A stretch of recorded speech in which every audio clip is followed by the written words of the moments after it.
At the beginning of everything, there was only chaos. There were already the elements of what would form the universe, but they were completely mixed, in a massive absence of meaning. This original chaotic period lasted for many ages. Gaia, the Mother Earth, emerged from this primordial chaos, a goddess whose main characteristic was her extreme fertility. The goddess Gaia gave birth to our planet and personified all the earth that covers the world. She gave birth to several primordial deities, such as Pontus, the god of the sea, and Aureus, the deity of the mountains. Gaia gave birth to the god Uranus, a supreme being who would personify heaven, reigning over all things. Uranus made Gaia his wife. During the night, Nyx, the goddess of the night, also emerged from chaos. She crossed the heavens every day, covering it with her black mountain. At dusk, Uranus and Gaia united. The fruits of this union quickly began to hatch. The goddess gave birth to creatures with dreadful features, including Hecatoncheires, monsters with 100 arms and several heads, and the Cyclops, powerful one-eyed beings. Uranus and Gaia also gave birth to a new generation of gods, powerful beings who would become known as Titans. The celestial god, when he saw the powerful offspring he had begotten, began to fear being dethroned by them, so he took action. Uranus threw all his children into Tartarus, a dark place in the depths of the earth. Appalled, the Titans beat the walls of Tartarus with violence, trying to escape. They were trapped in Gaia's womb. The revolt of creatures that were so powerful provoked an intense pain in their mother, who suffered terrible aches. Gaia couldn't stand that situation and decided to conspire against her husband. The goddess asked one of her children to destroy Uranus, but all the Titans rejected, except Kronos, the most ambitious, who thought he could perform that task. Kronos receives a scythe made of diamond and headed to the heavens wielding that weapon. In the celestial residence of Uranus, Kronos found the supreme god sleeping on a cloud. With a sharp stroke of his sickle, the Titan castrated his father. Uranus's cry of pain was heard throughout the universe. The skies were painted bright red, the blood of Uranus. Uranus's testicles were thrown into the ocean, and giving their fertilizing abilities, several deities emerged in the waters. Cronus triumphantly returned and freed his imprisoned brothers. As the great hero of the revolt, he was hailed as the new supreme lord of the universe. Cronus didn't free the Hecatoncheires, nor the Cyclops, because he considered them very dangerous. They remained in Tartarus. After the banquet, the new sovereign was visited by his father's specter, which revealed to him a terrible prophecy. He said that, like his father, who had been dethroned by an infamous descendant, Cronus would also lose the supreme throne, overthrown by his own son in a terrible fate.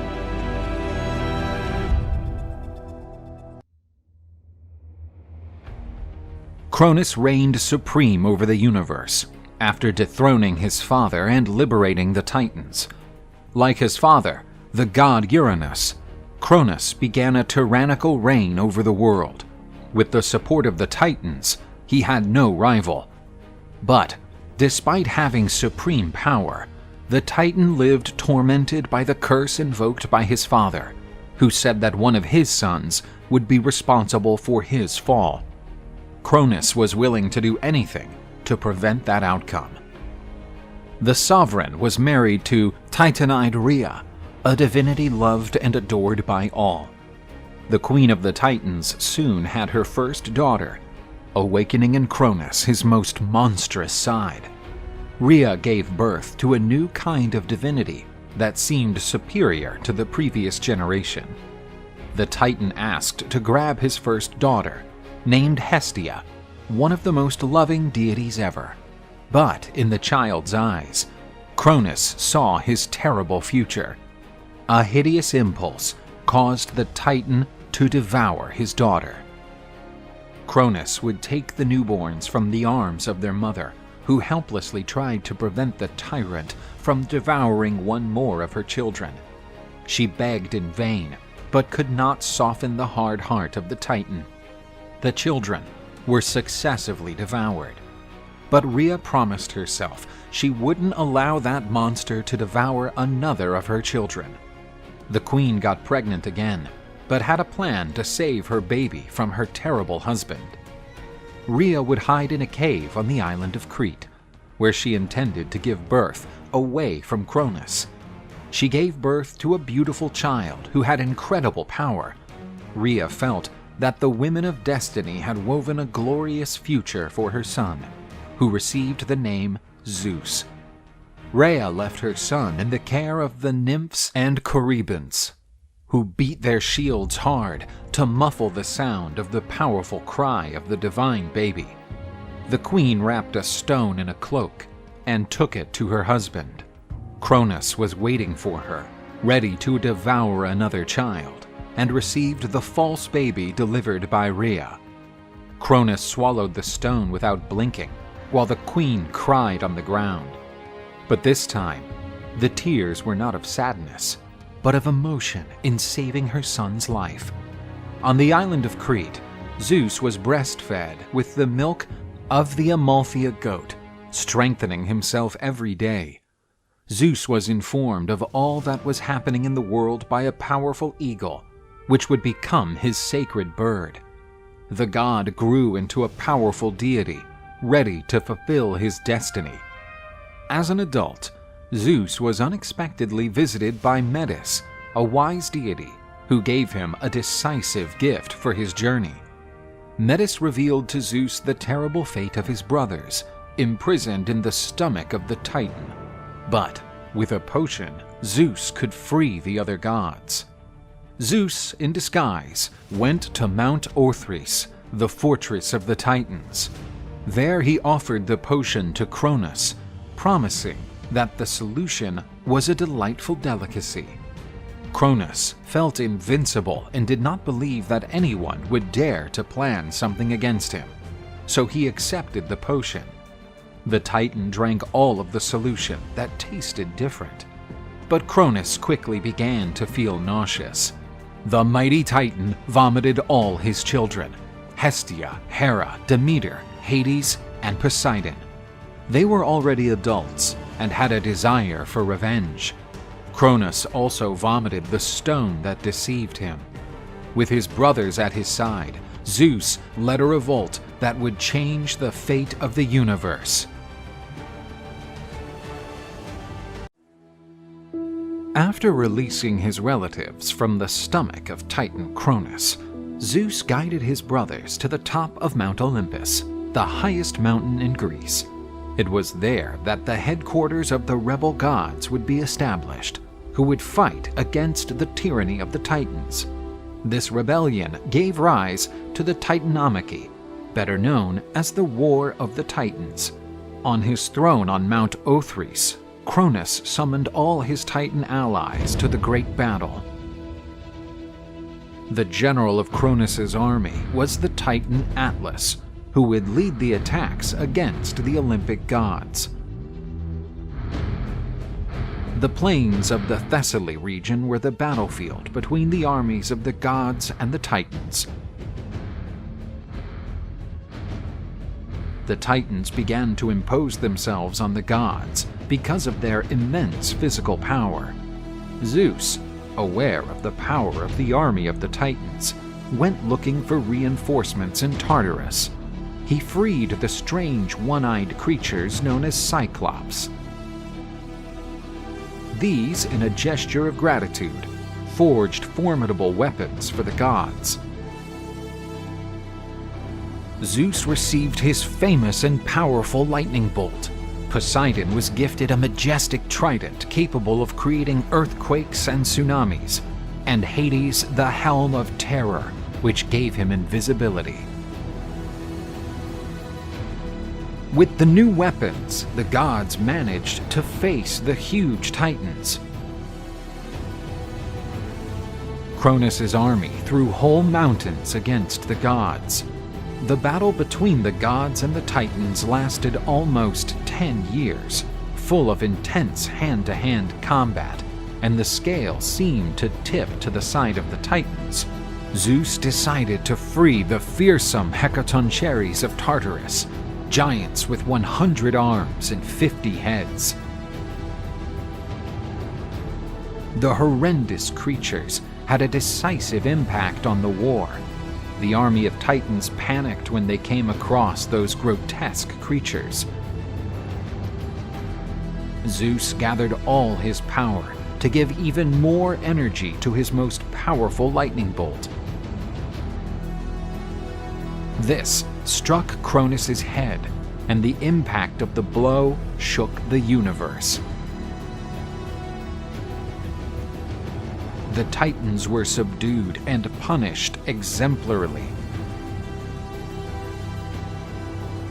Cronus and his allies were condemned to a perpetual existence in Tartarus, the Hecatoncheires assuming the role of jailers. Zeus reserved a special punishment for the Titan Atlas, leader of the Titanic troops. He was condemned to bear the weight of the celestial sphere on his shoulders for all eternity. The Olympic gods now reigned supreme. Under the command of Zeus, a new order began in the universe.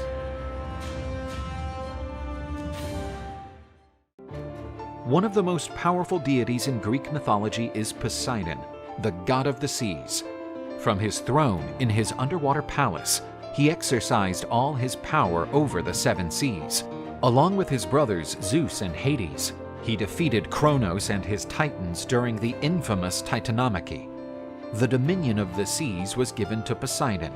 Hades ruled over the underworld, while Zeus was in charge of the sky.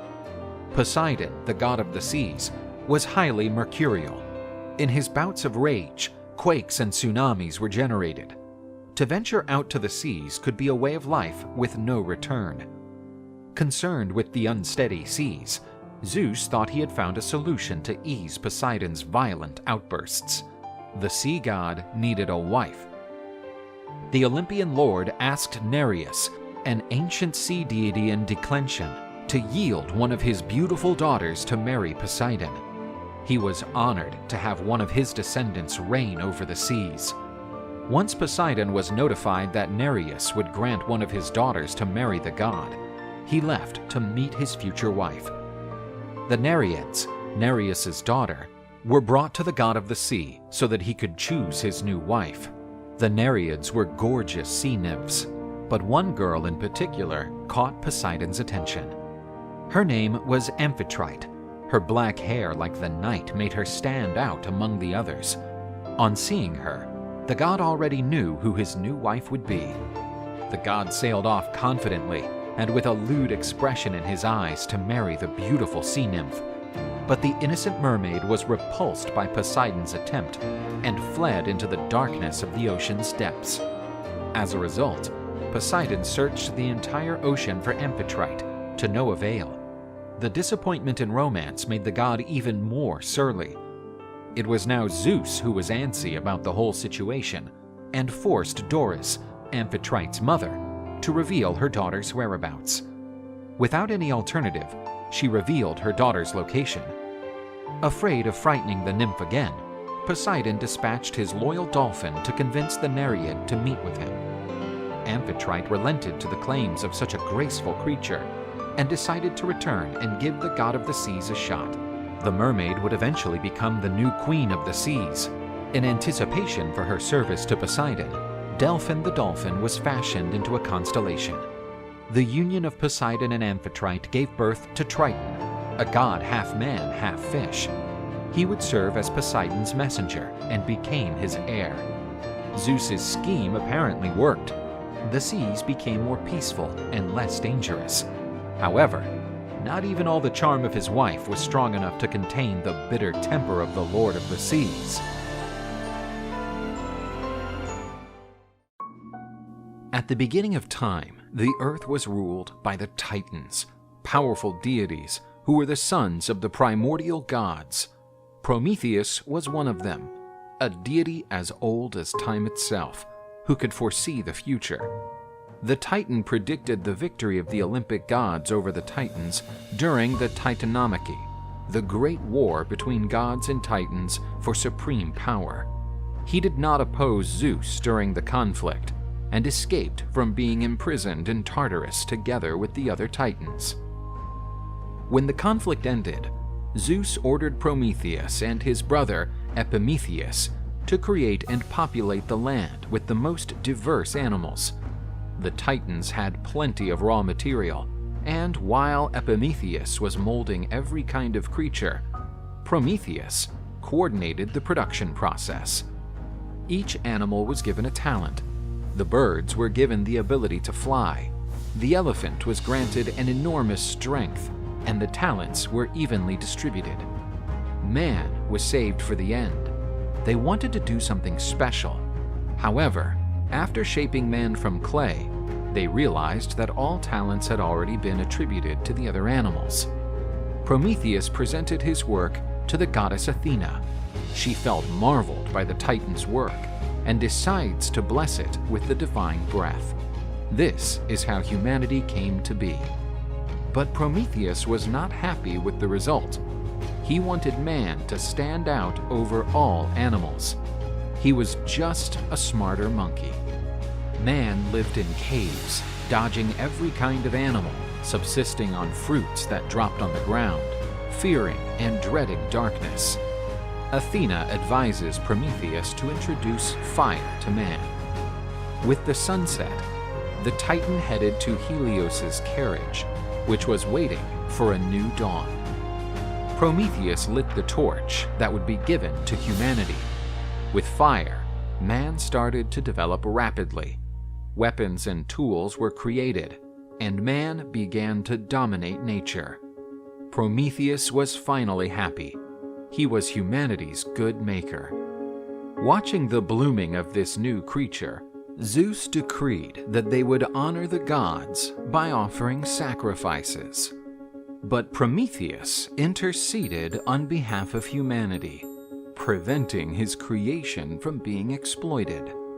Prometheus was very clever and attempted to deceive the god on behalf of men.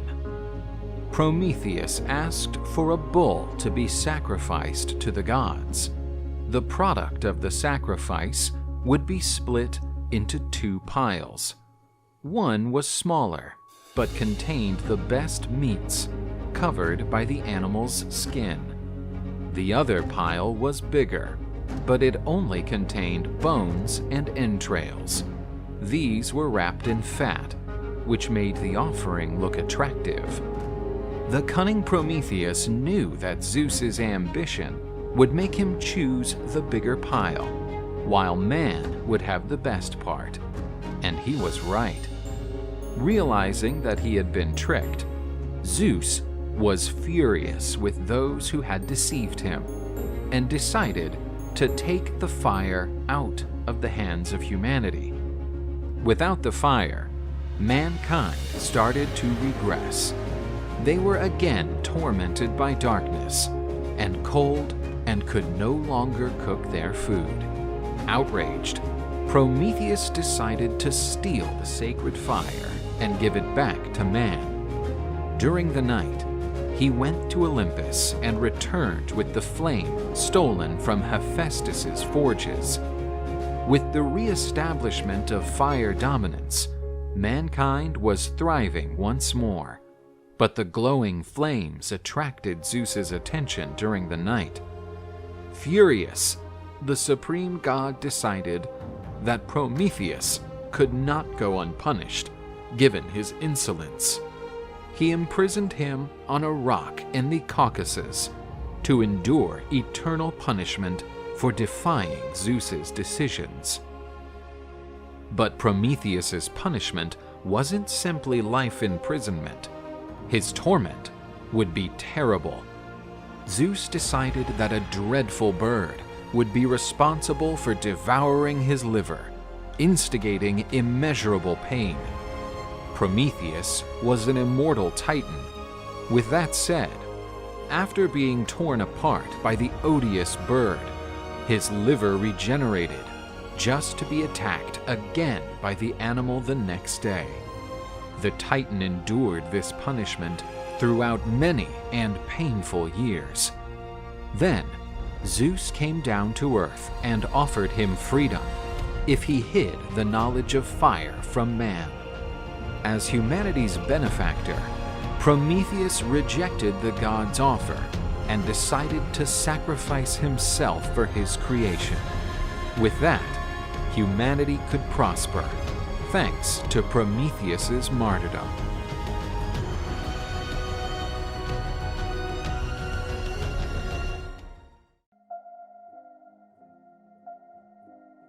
At the beginning of time, the Titans Prometheus and Epimetheus were responsible for the creation of man.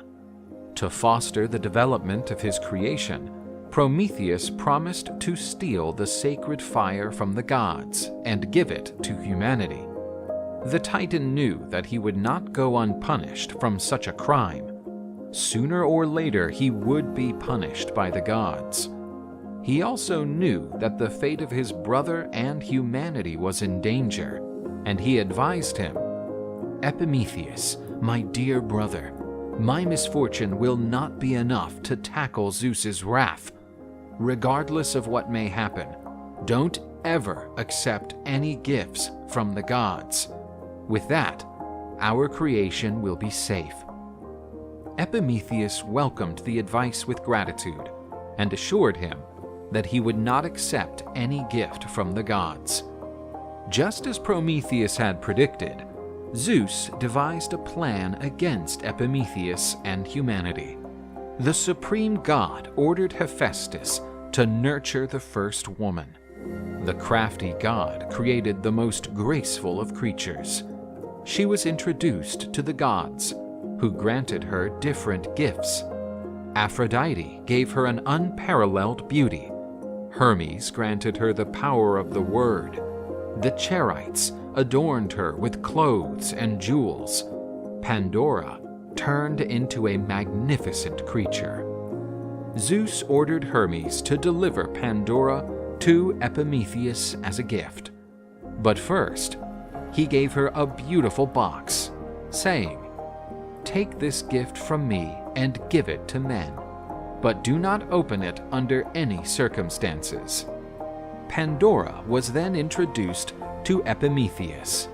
He was so dazed by the youngster's unsurmountable beauty that he forgot his brother's advice never to accept any gift from the gods. Epimetheus put Pandora in a room of his palace. She stood there, admiring the beautiful box she had brought as a gift from the gods. Pandora wondered what kind of gift could be inside, since the box itself was already stunning. She failed to resist her curiosity and decided to look inside. Pandora opened the box carefully. The naive young woman had no idea what was coming. A powerful pressure pushed Pandora away, and a black mist started to come out of the box. The mist contained all the evils that Prometheus had not nurtured in men. Until that moment, man was pure and lived in the Golden Age. There were no needs and no conflicts. It was a world of pure happiness.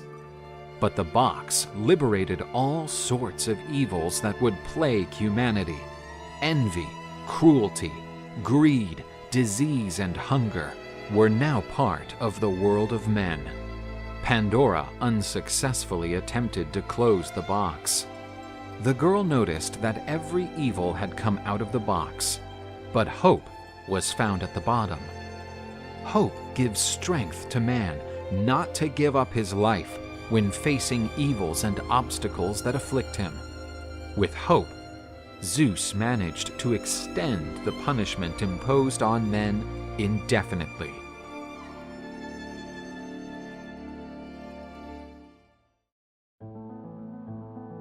In the beginning of time, Zeus, the supreme god of Olympus, consolidated himself as the supreme lord of the universe.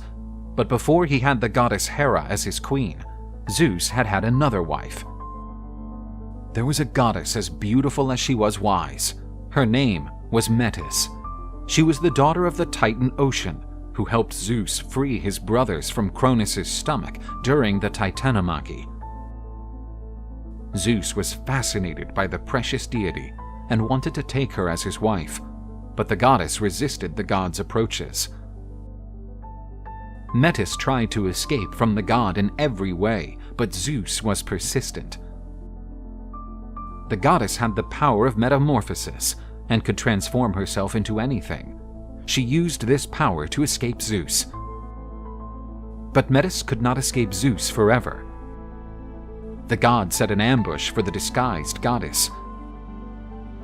The Lord of Thunder jumped on Metis and grabbed her. The goddess could not escape the god's strong arms and submitted to his will. With the cunning goddess at his side, Zeus's reign seemed more prosperous. The god seemed able to tame all the chaos that had reigned in the world since primordial times. However, on a visit to Gaia, the primordial goddess who personifies the earth revealed a terrible omen.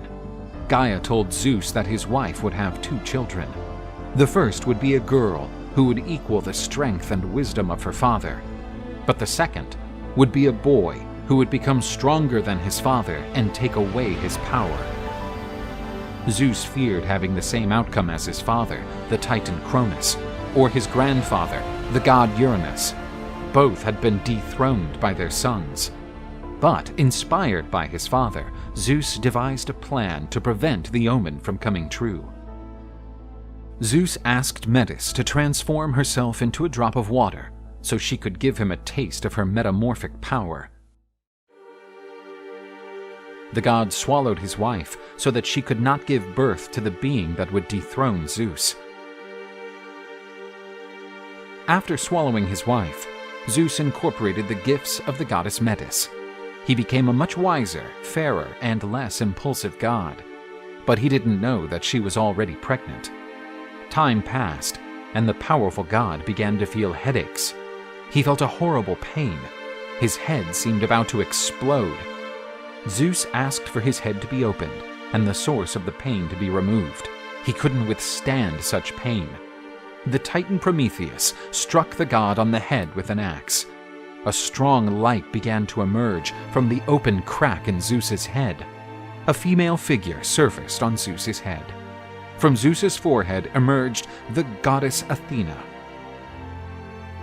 with her armor and weapons fully grown. Zeus was proud to give birth to that formidable creature.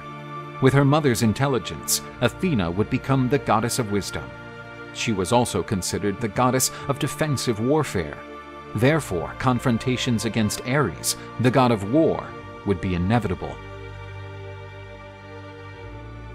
Metis remained in Zeus's stomach, and the prophecy of the couple's second child was never fulfilled. Athena proved to be a brave, pure, just, and wise goddess. She was considered the favorite daughter of Zeus, and was thought by many to be Zeus's legitimate successor.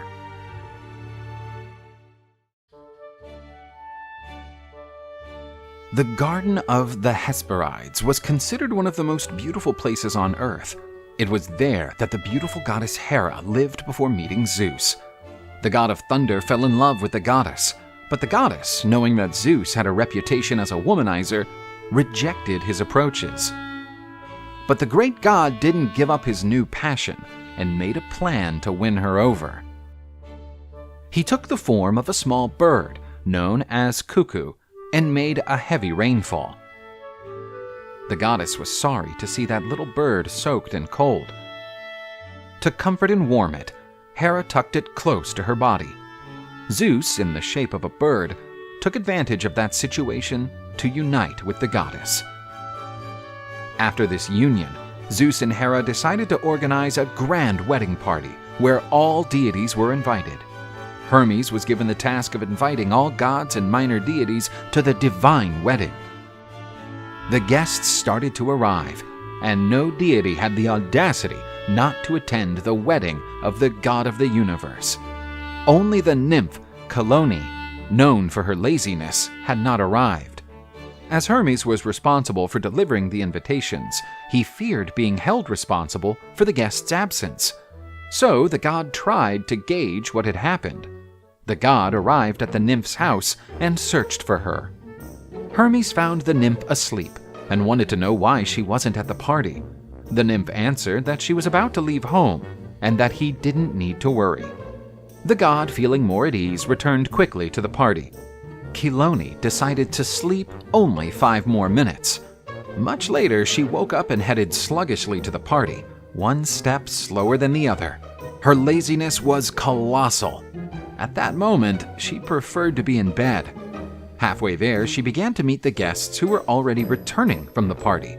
So she decided to go home, because the party would probably be over, and she didn't want to tire herself out pointlessly. As Hermes predicted, he was eventually held responsible for the nymph's absence.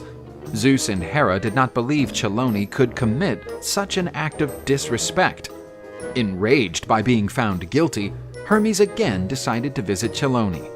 Calliope was in one of her traditional napping moments, floating in the lagoon in front of her house. Looking at that scenario, Hermes was furious. He lifted Calliope's house from the ground and decided to punish the indolent nymph. You hate to stay away from your much-treasured home, don't you? So from now on, you'll have to carry it wherever you want to go. The god threw the house over the nymph, which floated over the waters. After the impact, Calliope emerged with the appearance of a reptile. The nymph was punished. Now she would have to carry the house on her back, but her laziness and slowness did not change.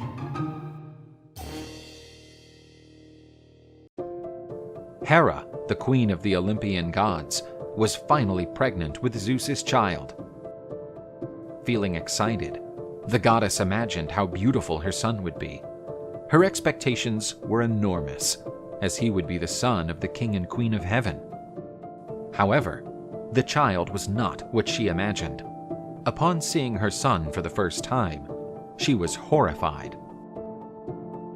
He was a hairy baby with rugged features, soot-covered dark skin, becoming even uglier as he cried.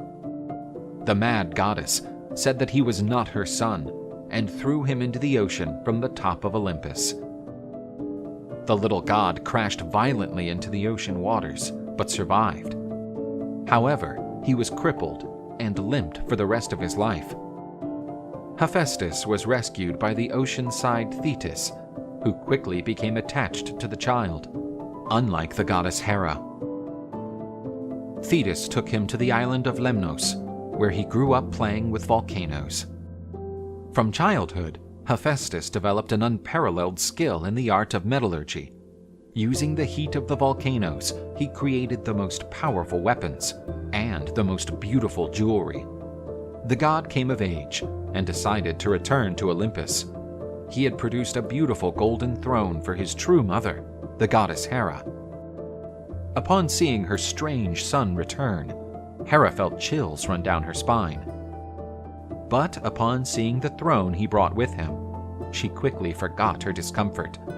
She was pleased with the gift and was eager to try it on. The throne was divine, beautiful, and comfortable. However, as she tried to stand up, the goddess realized that she was bound to the throne, and no one seemed able to release her except Hephaestus, who knew the secret to freeing her. But to free her, he demanded that his mother and the court of Olympus stop treating him with contempt and accept him back into Olympus. Ashamed, the goddess accepted the demand and was freed, and began to treat him with due respect. Finally, Hephaestus made one last request, which shocked everyone present. He asked for permission to marry Aphrodite, the most beautiful of the goddesses. Zeus realized that, because of her enormous beauty, Aphrodite aroused passions among the beings of Olympus. Conflicts would emerge sooner or later. Therefore, even without consulting Aphrodite, Zeus forced her to marry Hephaestus to avoid future conflicts. The young Hephaestus came to be respected as a great deity. The god was a magnificent blacksmith. Among his greatest works were the sandals of Hermes, the armor of Achilles, and the bow and arrow of Eros. He was a divine artist. High on Olympus, the goddess Hera was furious. She had just discovered that the goddess Leto was pregnant by her husband Zeus. Furious, the goddess forbade Leto to give birth anywhere with solid ground. No land sheltered the pregnant goddess. She wandered a long time without any destination, feeling the pains of childbirth. Suddenly, she found the floating island of Delos. This island, not being connected to the earth, was not covered by the ban of the Queen of the Gods. Leto was able to give birth there. To her surprise, she did not give birth to only one child, but two. First Artemis was born, and then Apollo. Apollo was beautiful and blonde, the perfect representation of the sun. Artemis had white skin and black hair, resembling the moon. The black hair symbolized the night around her. After learning of the birth of Leto's children, the goddess Hera went berserk and decided to send the serpent Python to chase and devour the newborns. The goddess Leto wandered the world, fleeing from the serpent that chased mother and children, aiming to devour them. Once, she and her baby children were thirsty and found a small pond. On the bank were rude peasants, who violently forbade the goddess and her children to drink water. To stop her, the peasants stirred the bottom of the pond with their feet, so that the mud mixed with the water, preventing it from being drunk. Consumed by rage, Leto turned the peasants into frogs, forcing them to spend the rest of their lives shrieking around the pond. The little gods grew up, and Zeus offered them very powerful bows, made especially for them by Hephaestus. Artemis fell in love with the offer and began to dedicate her life to hunting. She became goddess of the hunt. Apollo, with the powerful bow in his hands, could only think of one thing: to take revenge on the serpent that tormented his mother for so long. Zeus told his son where the beast's lair was, and he headed there to kill it. The beast was in a cave at the foot of Mount Parnassus, where it hibernated, as nothing threatened it. Apollo instigated the serpent to come out of hiding by shooting incandescent arrows into the cave. Python came out of the lair, thirsty for blood and wanting to devour its opponent. Apollo fired successive arrows at the monster, but they bounced off the hard scales that protected the snake. The god looked for a weak spot in the beast, while dodging its dangerous blows. Confident, the young man shot 2 arrows at once. One hit the python's eye, and the other hit the beast's chest, which was covered by thinner scales. The heart had been wounded, and the beast was roaring in pain. Apollo shot one last arrow, which entered the beast's mouth and killed it. Python died, and over its dead body, Apollo decreed that a sacred temple would be built there in its honor. This place became the Oracle of Delphi, where priestesses known as Pythonesses made the most diverse prophecies.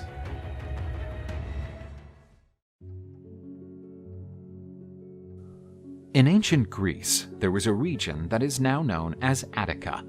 There, Cecrops reigned, a being who was born of his own land and had a serpent's tail and a man's trunk. Under his rule, the city of Cecrops flourished.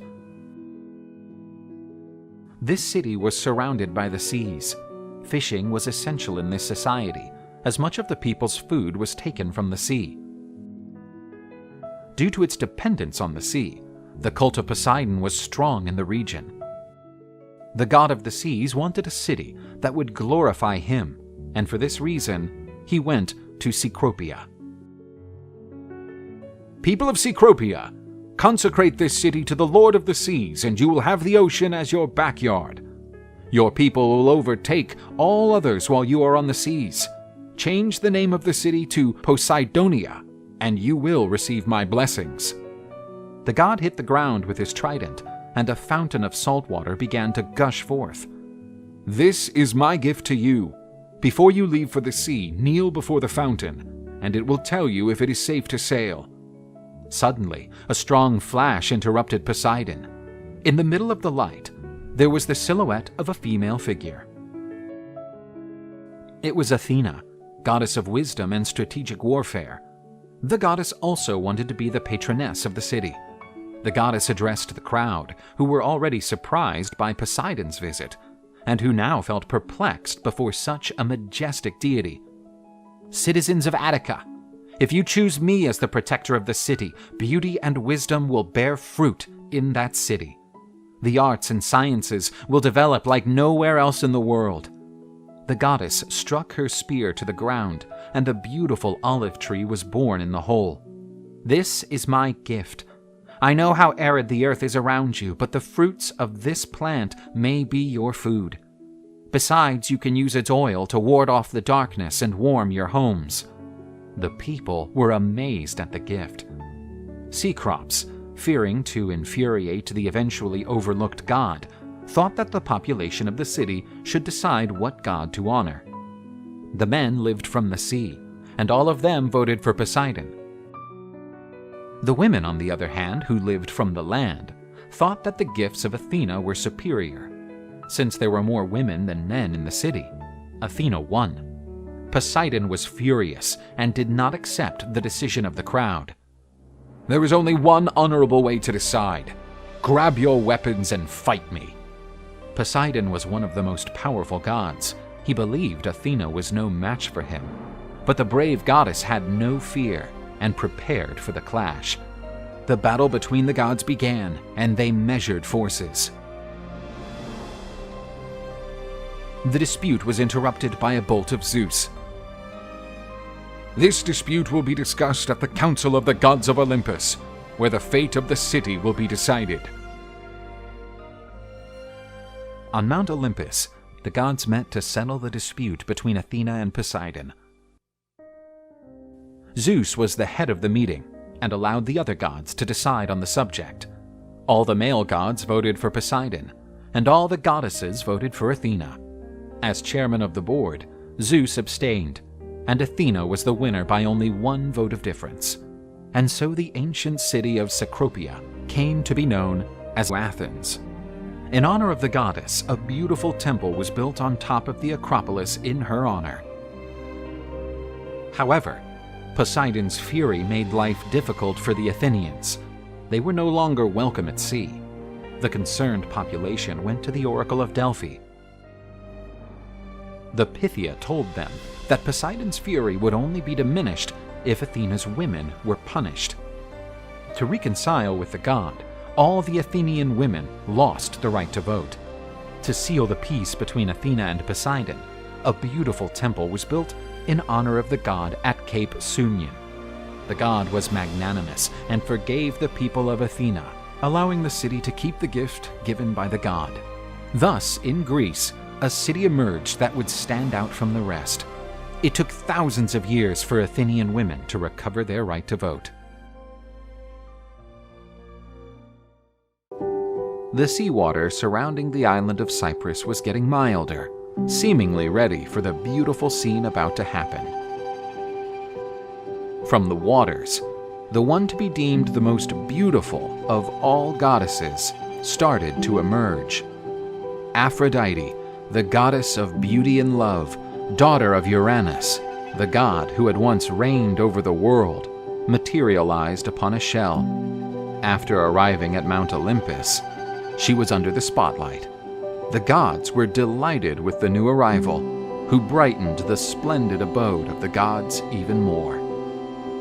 Zeus noticed that such beauty would be the source of quarrels and disharmony. After all, Aphrodite awakened lustful feelings and pure envy in the gods. To avoid chaos, Zeus decided to unite Aphrodite, the most beautiful goddess, with Hephaestus, a rustic-looking god. Aphrodite submitted herself to the desire of the ultimate god and united with the god of the forges. Despite his brutish appearance, Hephaestus was endearing to his wife. Using his talents, he made and covered his wife with the most beautiful jewels. However, the blacksmith god was always absent, as he spent great lengths of time working in his forge in the Etna volcano. In the meantime, the goddess of love struggled with loneliness. There was another god, known as Ares, the god of war, with a poor reputation.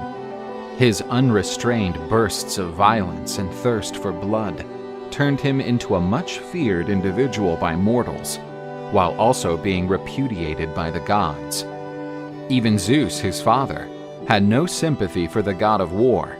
He picked Athena, goddess of wisdom and strategic warfare, as his favorite. But one goddess failed to resist the reckless approach and bad boy manners of the god of war. Her name was Aphrodite. Ares had a perfect athletic build and was stunningly beautiful. In Aphrodite's eyes, this contrasted with the god Hephaestus, a rough-looking and crippled deity, after he fell from Olympus when he was just a baby. Aphrodite was tired of being that lonely. It was when the fiery goddess of love heard the arrival of Ares, who had returned from yet another one of his wars. Staring at that beautiful blood-drenched god, she got goosebumps, and she promptly offered herself to clean all that blood. Ares felt surprised. For a long time, not a single resident of Olympus showed him the slightest courtesy. The insinuating Aphrodite started her seduction ritual. Poor Ares didn't stand a chance against the powers of love. Hidden, the gods went through a night of fiery love, and from that day on, whenever Hephaestus went to work, Ares visited Aphrodite on her marriage bed. To avoid being spotted by Helios, the personification of the sun and the #1 gossiper among deities, Ares ordered Alectryon to guard the door of Aphrodite's room, warning him if the sun ever came by. Hypnos, the god of sleep, had already noticed that something odd was happening between the couple, but he didn't want to be known as a snitch. The god of sleep then hit Alectryon with an overwhelming need to sleep. He fell asleep and did not see the sun approaching. After waking up, Ares noticed that it was day already. The couple had surely been spotted by the sun. Enraged with Alectryon, Ares decides to punish the negligent watchman, turning him into a rooster. From that day on, Alectryon never stopped shouting just before the sun came up. The god Helios told Hephaestus everything he saw.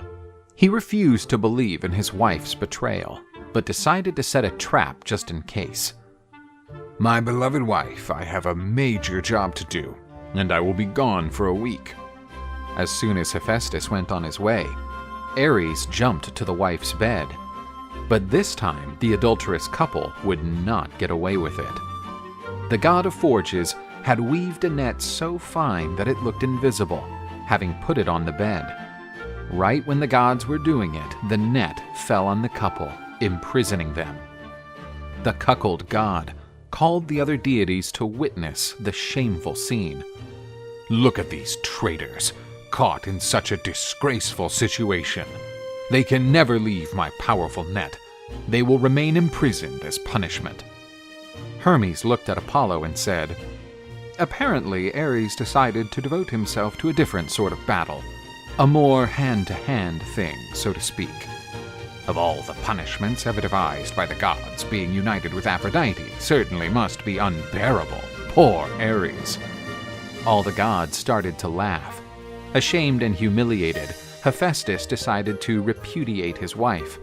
From the union of Ares and Aphrodite were born Deimos, Phobos, and the beautiful Harmonia.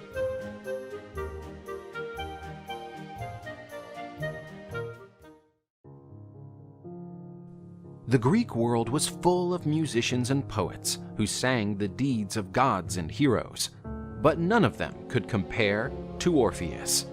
He was the son of the muse Calliope and the god Apollo. From his mother, he inherited an unsurpassed melodious voice, and from his father, a talent for writing outstanding music.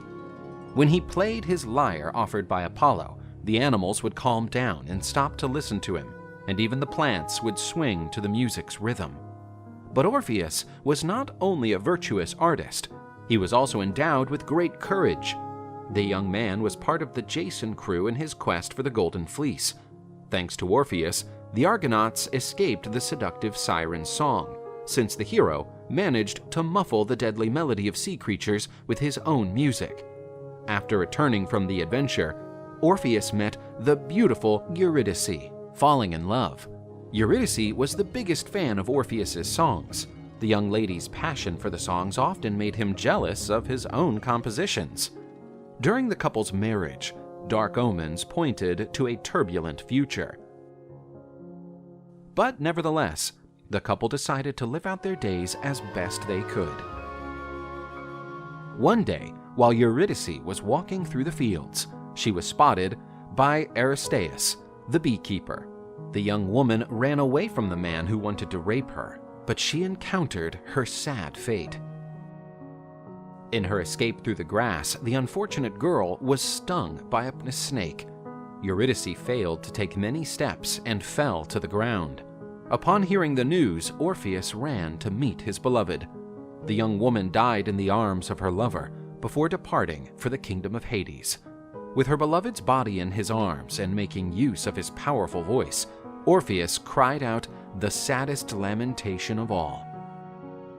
The happiness in his songs disappeared, and from that day on, only dismal and melancholic sounds came out of his lyre. The unhappy Orpheus turned to Zeus, the supreme Olympian god, asking him to bring his beloved wife back to life. Zeus said he could not interfere in the affairs of his brother Hades, but Orpheus could go to the world of the dead to converse with the god of the underworld, with Hermes by his side. Along with the messenger god, Orpheus descended to the world of the dead. With his melodious verses, the young man softened the heart of the boatman Charon, who agreed to make his crossing over the river of the dead. At the gates of the underworld was Cerberus, Hades' three-headed dog, responsible for stopping intruders from entering his master's domain.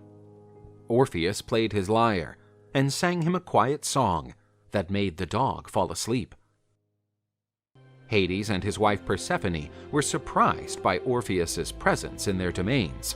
Enraged, the gods said, "How dare you invade my domains, mortal creature? You shall tell me your motivation, or you will suffer in Tartarus for all eternity."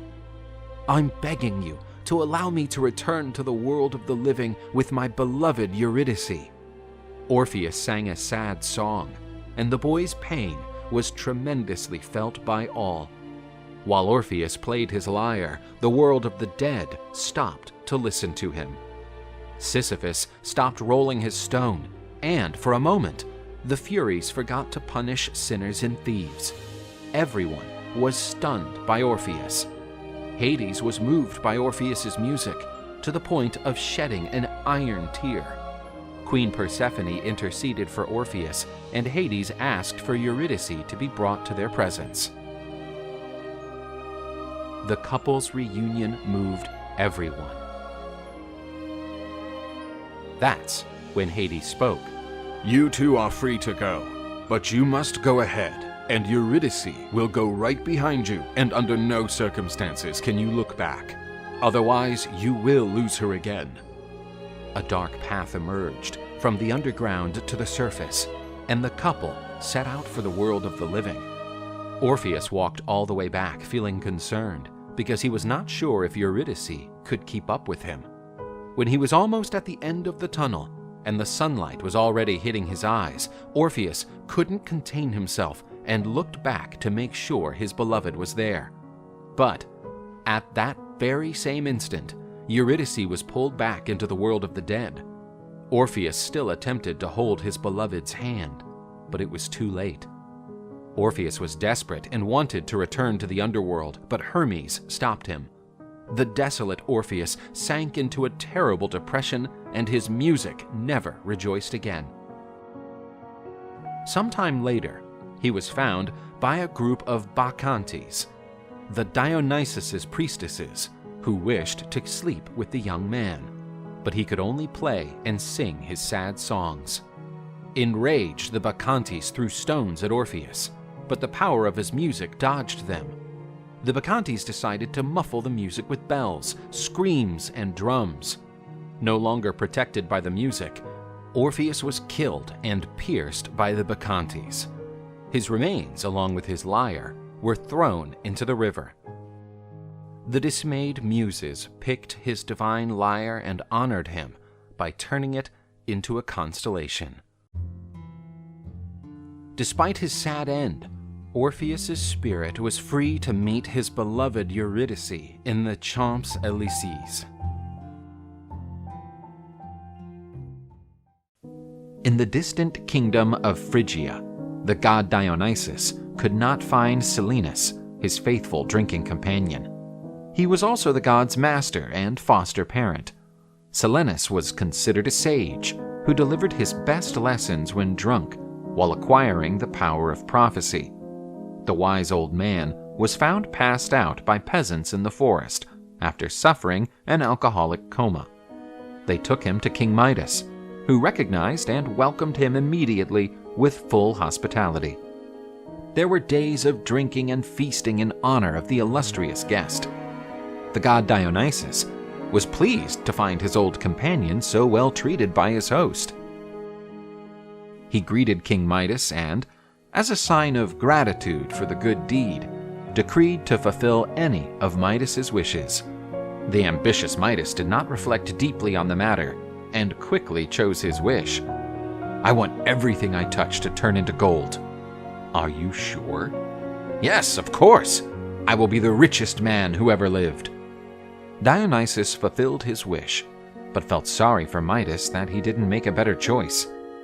Midas, eager to test his new talent, picked up a small stone that lay on the ground, and it immediately turned into a gold nugget. Euphoric, Midas touched several things, and all of them immediately displayed the golden color of gold. Midas suddenly felt hungry and decided to eat an apple. As he touched the fruit, it turned into a copy of the golden palms in the gardens of the Hesperides. The shrewd Midas tried a new approach. He took a fork, which soon turned golden, and stuck it into a piece of bread. The king brought the fork to his mouth, and as he tried to bite into it, he felt his tooth crack, as the bread had also turned gold. The king realized that what he thought was a gift was now a curse. Midas felt that his end was inevitable, since he would quickly die without food, and he collapsed in tears on the dining table. The king's daughter arrived at the palace and saw her father weeping on the table. Attempting to console him, she touched her father's hand. Midas looked in horror at his daughter, who had turned into a statue of gold. In desperation, he knelt and asked the god Dionysus to remove that nefarious power. The god took pity on Midas, as he had no intention of harming Midas and his daughter. Dionysus asked the king to plunge into the waters of the river Pactolus, and, already in the water, to ask that the power of his touch be removed. Midas bathed in the waters, and the riverbed became covered with a golden sand, and the scales of the fish also began to glitter like gold. The king was finally free of the curse. Everything he touched returned to normal, including his daughter. After this trauma, Midas repudiated all wealth and left in the company of Pan to live simply and humbly in the fields and forests.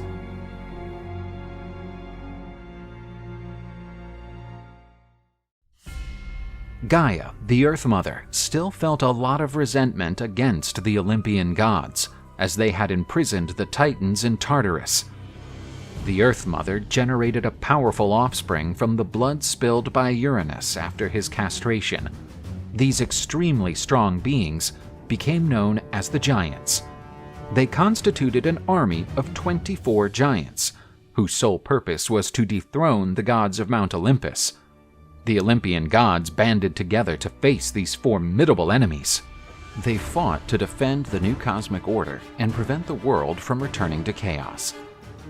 The struggle between gods and giants began, But the gods seemed powerless, for even their most powerful blows were unable to defeat the giants.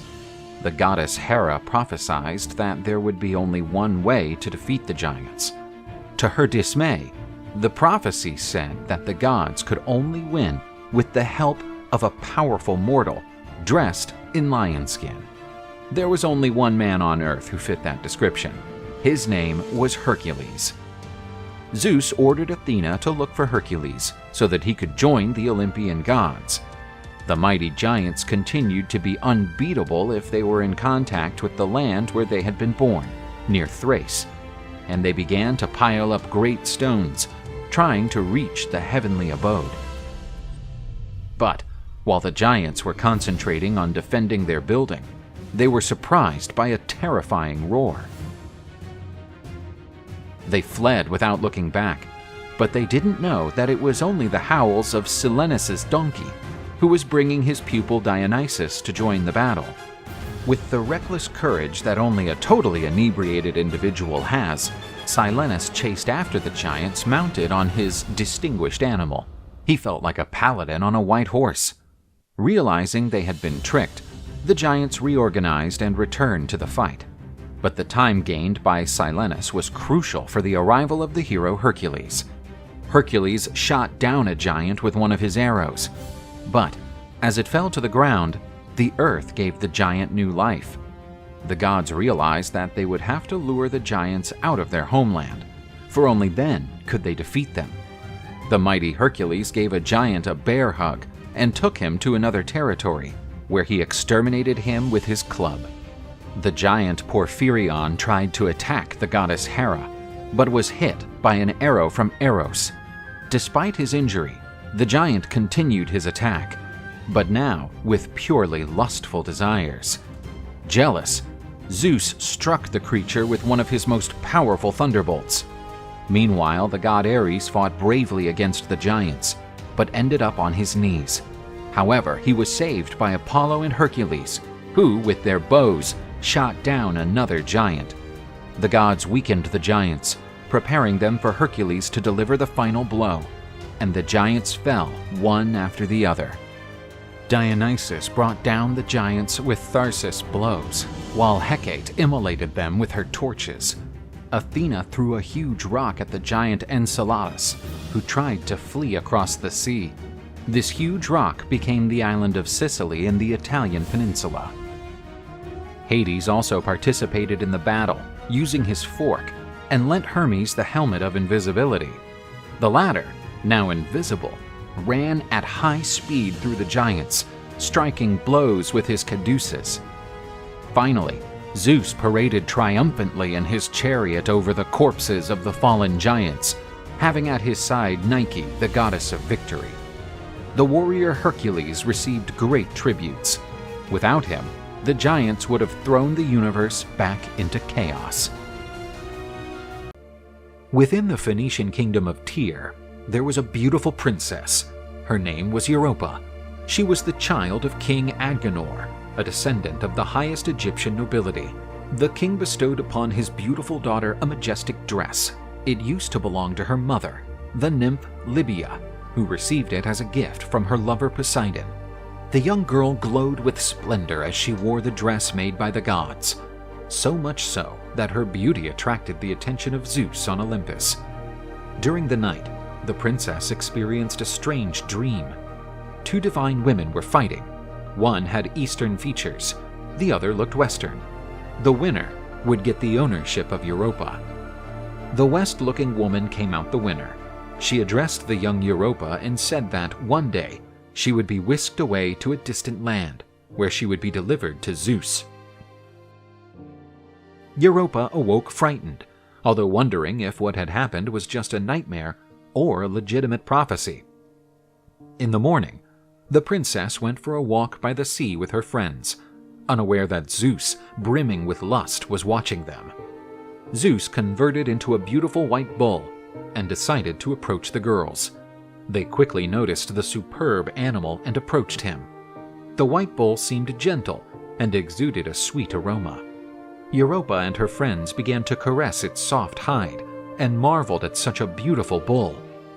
One of the young girls decided to ride on the animal, but the dashing Princess Europa was quicker. With the help of her friends, she rode on the bull. The bull-shaped Zeus slowly led the princess down the beach, while the young women were overjoyed and delighted. One of her friends mentioned that she also wanted to ride the animal.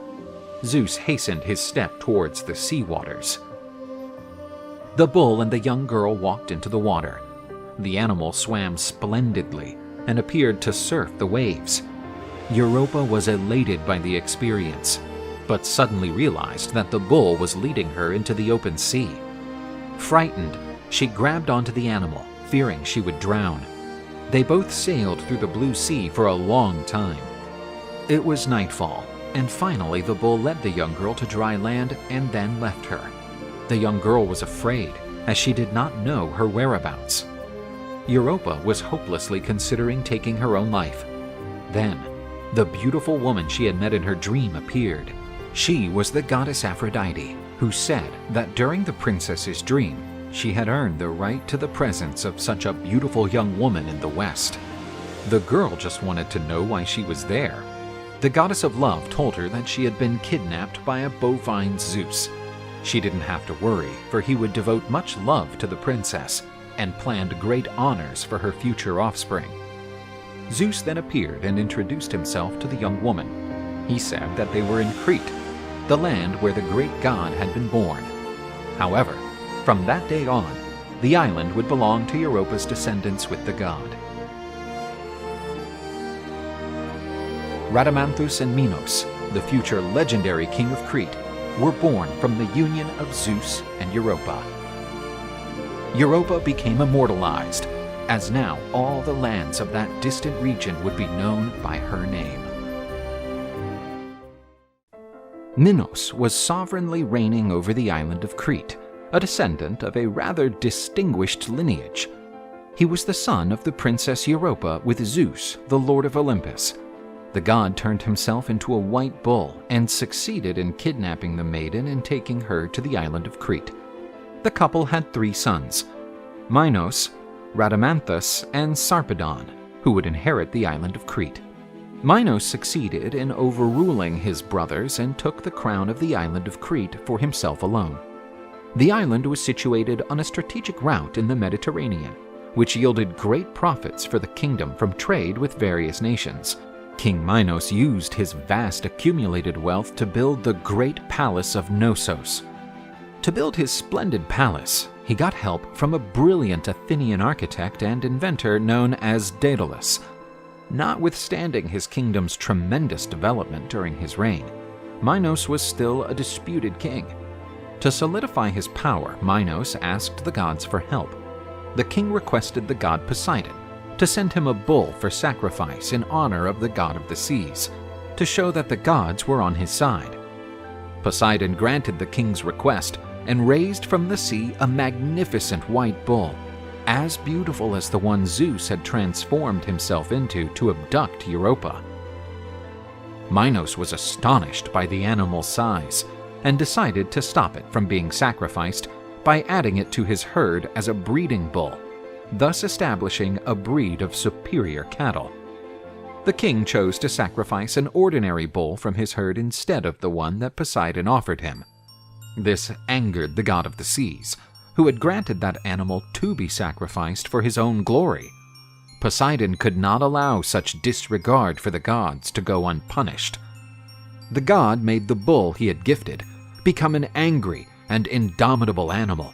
It caused damage to the kingdom of Minos and frightened the population. But his revenge was not yet complete. With Aphrodite's help, Poseidon arranged for Pasiphae, queen and wife of Minos, to fall in love with the bull. The queen tried to draw closer to the beautiful bull, who rejected Pasiphae's approach. Enraptured by her passion for the animal, she asked Daedalus to help her seduce the great bull. The ingenious inventor came up with an unusual idea. He created a replica of a cow made of leather and wood, with a chamber where Pasiphae would be housed. This way, the queen managed to achieve her union with the Minos bull. The Minotaur, a creature half man and half bull, was born from this loathsome union. The birth of the hideous beast caused great shame to King Minos. As the Minotaur grew, his bestial and violent nature was no longer manageable. Minos ordered Daedalus to erect a huge labyrinth where the fearsome Minotaur would be imprisoned. This labyrinth became the dwelling place of one of the most heinous creatures of Greek mythology that was fed with human sacrifices. But the terror sparked by the Minos monster would find its demise when confronted by a tremendous opponent named Theseus. Demeter, the Greek goddess of agriculture, traveled the world to bless plantations and be revered. Rituals in honor of the goddess took place in the woods dedicated to her. But in one of these rituals, while the devotees made offerings in the woods to honor the goddess provider, the ceremony was interrupted by the cries of a group of rude woodcutters. "Leave this forest immediately. I want that wood for my new palace." Erysichthon, a rich and powerful nobleman of the region, was famous for not respecting the will of the gods, and he started cutting down the forest consecrated to Demeter. The greedy nobleman was amazed at the beauty of the consecrated oak. "Knock down that oak, then use the wood to build the most beautiful furniture." The woodcutters hesitated. It was believed that the dryads lived inside the sacred oaks. They were the nymphs of the forest protected by Demeter. "Give me that axe now!" When Erysichthon struck the tree with his sharp axe, blood flowed from the open crevice. Hidden by a hood, a mysterious figure tried to peacefully prevent that barbarity. "How dare you bring down a forest dedicated to Demeter? No one else will touch these trees, under penalty of suffering a terrible punishment." "This forest is on my land, and I will do as I please." The tree cut down took the form of a nymph lying dead on the ground. Behind that hood was not an ordinary woman, but the goddess Demeter, who revealed herself with all her fury. "You dared to destroy, kill, and desecrate that which belonged to the gods. So, you will pay for your crime in an exemplary manner." Terrified, Erysichthon and his servants ran away in a panic, but they became the target of the goddess's curse. The nobleman arrived at his palace, breathless after a long run. Still, he was happy to have escaped unharmed from the goddess's fury. After the escape, Erysichthon was hungry and asked the servants to serve him his meal. At the table, the nobleman attacked the roast chicken as if he had never eaten in his life. After devouring a whole chicken, he ate the remaining food on the table. "I want more. Bring me more food." The butcher brought a whole piglet. As soon as he approached the table, the lord grabbed the little pig. Tired, Erysichthon went to his room holding the little piglet leg, but something sinister seemed to be chasing him. While he was sleeping, he received a visit from the demon that personifies hunger. The sinister being attacked Erysichthon's stomach, making him feel an endless hunger. The nobleman awoke frightened, feeling an unprecedented hunger. Erysichthon demanded a great feast to appease his hunger, and his servants gave him all the food available. But his hunger was not lessening, and at every dish he devoured, he said, "I want more!" Erysichthon devoured all his flock, and his fortune diminished with the purchase of more and more food. The process continued for several days. Erysichthon lost his entire fortune. "I want more!" The one who had once been one of the richest nobles in the region was now begging in the streets for food. His beloved daughter found her father in the streets and tried to help him. But, driven mad by hunger, he sold his only daughter as a slave so he could buy more food.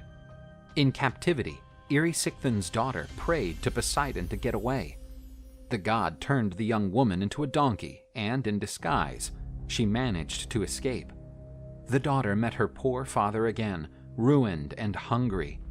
The kind girl, in her equine form, believed she could help her father. Erysichthon, in tears, recognized his daughter's loving look on that donkey, and crying, caressed the animal's face and said, "I'm sorry, daughter of mine, but I want more." Poseidon felt sorry for the fate of that kind young woman and turned her into a butterfly. Free, she flew away and never met her father again. Without any income and starving, Erysichthon returned to the sacred forest of Demeter, where everything had begun. He prayed for forgiveness, but the goddess ignored him. The poor man, desperate for hunger, sat down under a tree and began to devour his own foot. He spent the night using his body as food. The next morning, there was nothing left of him on earth.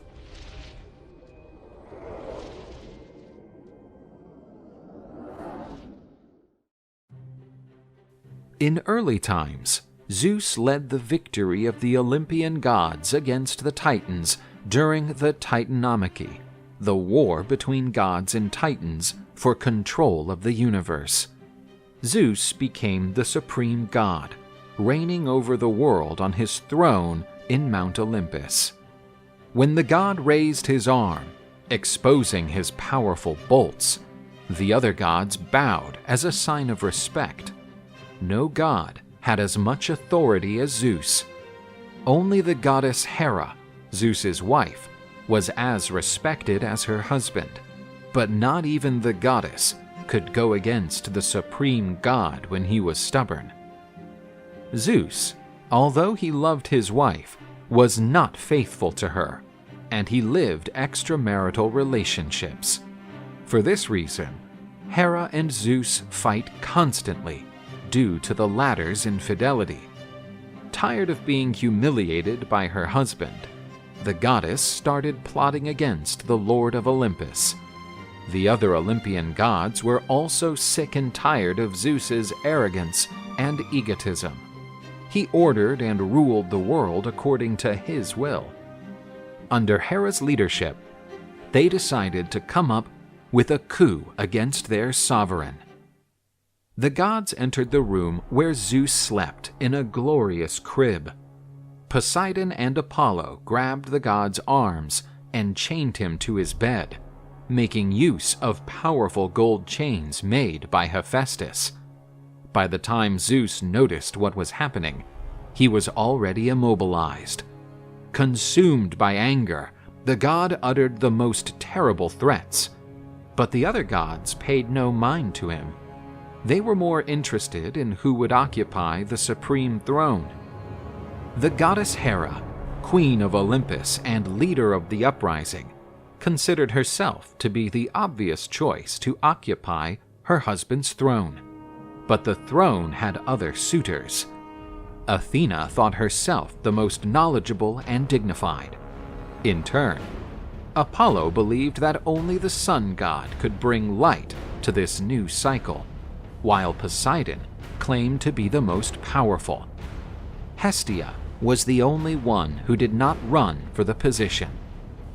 Thetis, the daughter of Nereus, predicted that a civil war was about to take place at Olympus. The fight of brothers against brothers could throw the world into chaos, and only the steady hand of Zeus could avoid such conflict.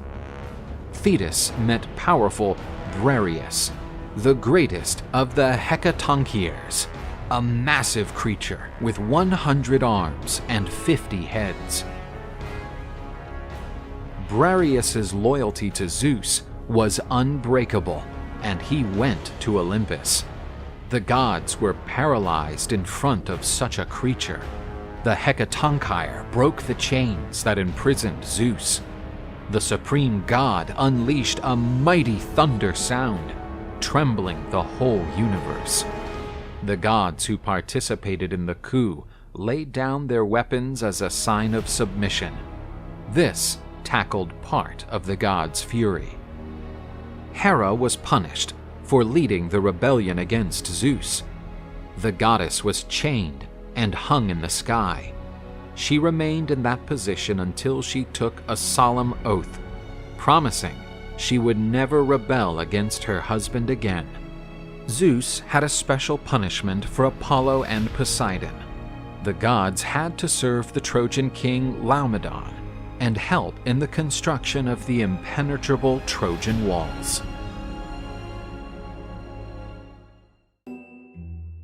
In the ancient city of Corinth reigned a rather cunning man. His name was Sisyphus. He was probably the smartest man of his time. The smartest, but not the wisest. Sisyphus was a direct descendant of Prometheus.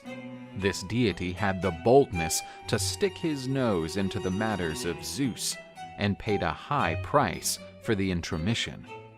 And, much like his ancestor, Sisyphus decided to interfere in the gods' affairs. He witnessed the kidnapping of the young and beautiful Aegina by the eagle-shaped Zeus, and he realized he could take advantage of it. Although he was king of a glorious city, this metropolis struggled with a shortage of drinking water.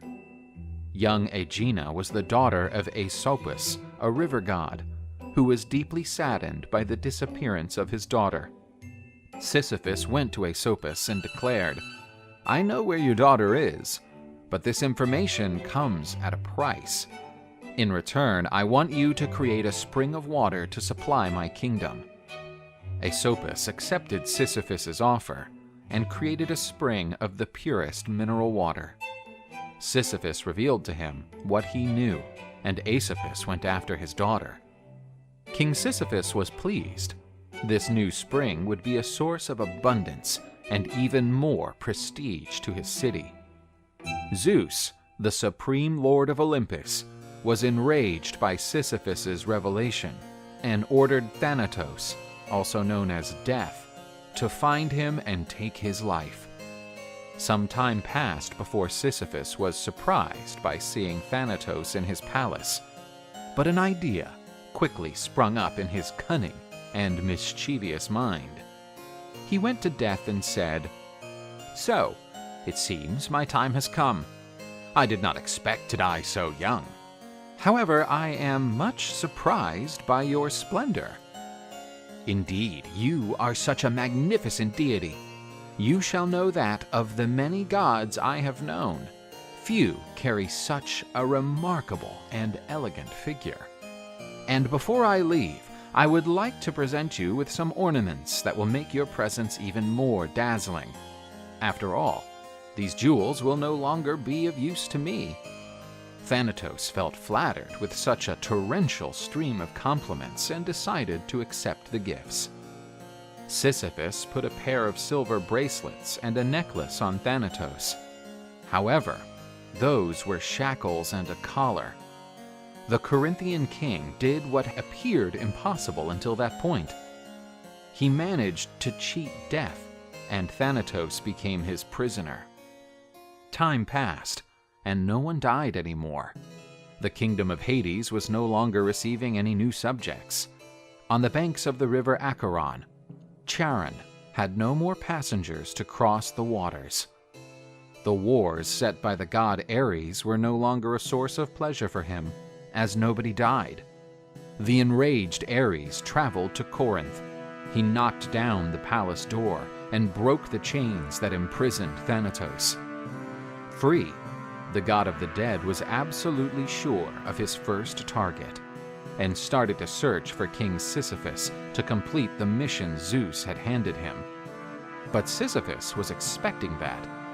He told his wife that, if he died prematurely, she would not render the royal funeral services. Sisyphus delivered himself peacefully to Thanatos, who took his life. Charon was already waiting to lead him to the kingdom of Hades, the lord of the underworld. The banks of the river of the dead were filled with souls already on Thanatos' list, who only now had been sought. Upon arriving in the kingdom of Hades, he was face to face with the god of the underworld, who appeared quite unhappy. After being severely admonished by the great god, Sisyphus delivered a speech he had already devised, even before his death. "Noble lord of the underworld, I'm aware of my wrongdoings against you and the harm I've caused, but that was not my intention.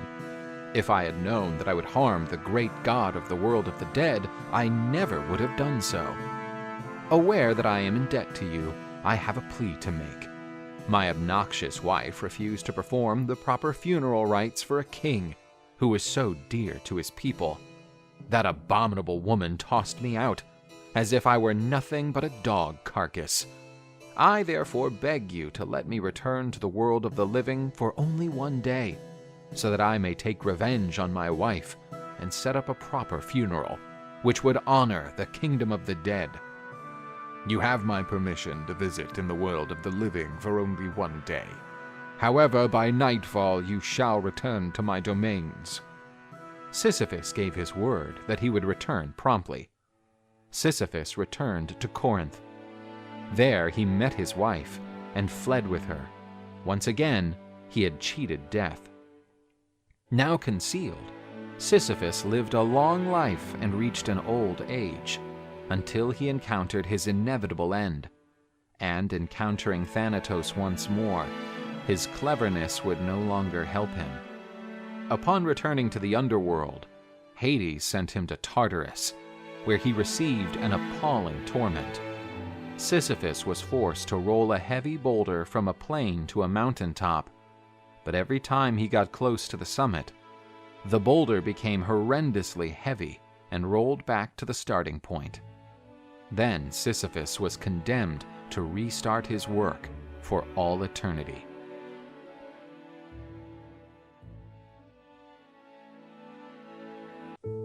In the distant kingdom of Phrygia reigned Tantalus, son of Zeus, with Princess Pluto.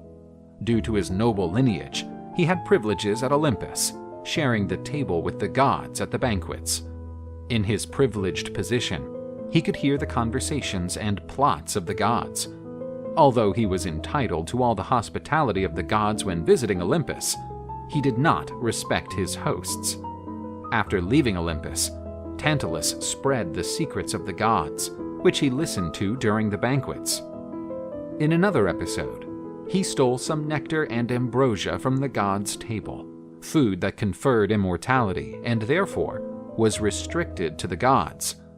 Due to their omniscience, the gods knew what Tantalus was doing. However, because they enjoyed his company, they ignored his actions and did not punish him. Tantalus wanted to repay the hospitality of the gods with a banquet in his palace. Zeus, Hermes, and Demeter accepted the invitation. The king accompanied the preparations for the banquet. He wanted the event to be perfect so that the gods would give him even more blessings. He called his son Pelops and said, "My son, today you will have the honor to share the table with the gods of Olympus." "Thank you, my dear father. Finally, I will have, like you, the privilege of being at the table in the presence of my glorious grandfather." The young Pelops walked radiantly towards his room to prepare himself for the banquet. Tantalus called the cook and said, "Today you shall prepare the most splendrous meal." The king whispered something in the cook's ear, who could not hide his concern. The gods arrived at the palace, where they were received with all reverence. The banquet started to be served, and the guests talked about the most diverse subjects. Then, Zeus posed the question, "Where is my grandson? You said he would be among us." "Don't worry, father of mine. Soon he will be at the table with you." The moment of the main course arrived. The cook brought a beautiful stew with an unmatchable aroma. The goddess Demeter, who was in a deep sorrow due to the departure of her daughter Persephone to the kingdom of Hades, devoured the stew to slightly improve her mood. Tantalus served the stew to Zeus and Hermes. The two gods exchanged suspicious looks. "Don't you like my offering to the gods?" "You degenerate creature! How dare you serve human flesh to the gods?" "It's not a mere human sacrifice, my father. It's the greatest sacrifice. I'm offering you the flesh of my firstborn son." Demeter, who had already eaten a large piece of flesh, felt sick. "We have been complacent with your crimes in the past, but this deserves to be punished in an exemplary way." Tantalus was sent to Tartarus, where he would suffer a terrible punishment. He was placed in a lake surrounded by fruit trees. The water covered him up to his chin, and the fruits were within reach of his hands. However, Tantalus constantly felt a terrible hunger and thirst. When he drew down to drink water, the lake level also dropped, preventing him from quenching his thirst. When the hunger appeared, he tried to reach the fruits over his head, but the wind pushed the branches and the fruit away. The gods decided to resurrect the innocent Pelops. They made him even more beautiful than before. However, one of his shoulders was missing, the one devoured by the goddess Demeter. Zeus asked Hephaestus to create an ivory shoulder for his grandson. Back to life, Pelops became king of the Peloponnese. Meanwhile, his father suffered eternal punishment in Tartarus, with the objects of his desire so close and at the same time so far away.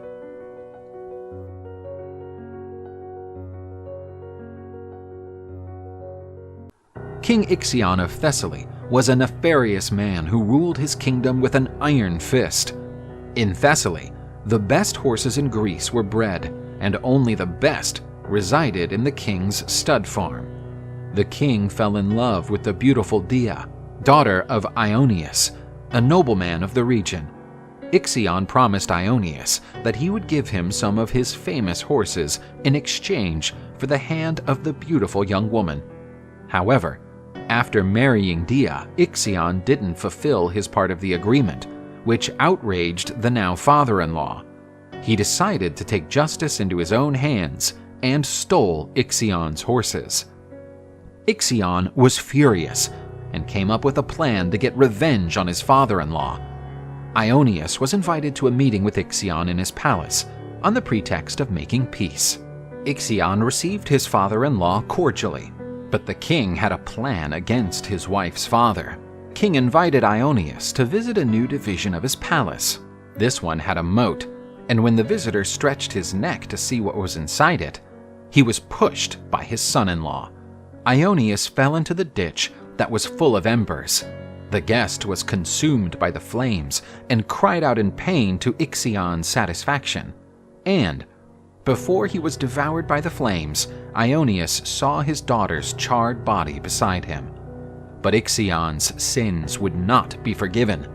The king was deposed and became a vagabond, being stoned and spat at every place.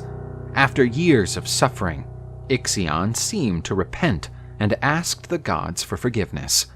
Zeus took pity on the man who had once been a great king and invited him to visit Olympus. Ixion participated in celestial banquets and fraternized with Olympian deities, but his lack of character emerged again. Ixion fell in love with the goddess Hera, wife of Zeus, his host. He even confessed to the goddess his desire to be carnally united with her. Hera rejected him and told her husband everything. Zeus did not believe that his guest would be capable of such an act. To test Ixion, Zeus molded a cloud with the same outline as the goddess Hera. The goddess-shaped cloud flirted with Ixion. He did not hesitate and united with the false goddess. From this sin against hospitality, bizarre creatures were born, a mixture of man and horse that would become known as centaurs. Zeus expelled Ixion from Olympus. He wasn't more ruthless as he felt some empathy with Ixion. After all, as we know, the great god also struggled to contain his lust. But Zeus would regret his clemency. Ixion, after returning to the world of men, boasted that he had been with the Queen of Heaven, and that enraged Zeus. The supreme god fulminated Ixion with one of his rays, and his spirit was thrown into the depths of Tartarus. Ixion was put on a burning wheel, bound by serpents. He would spend eternity burning in the spinning wheel.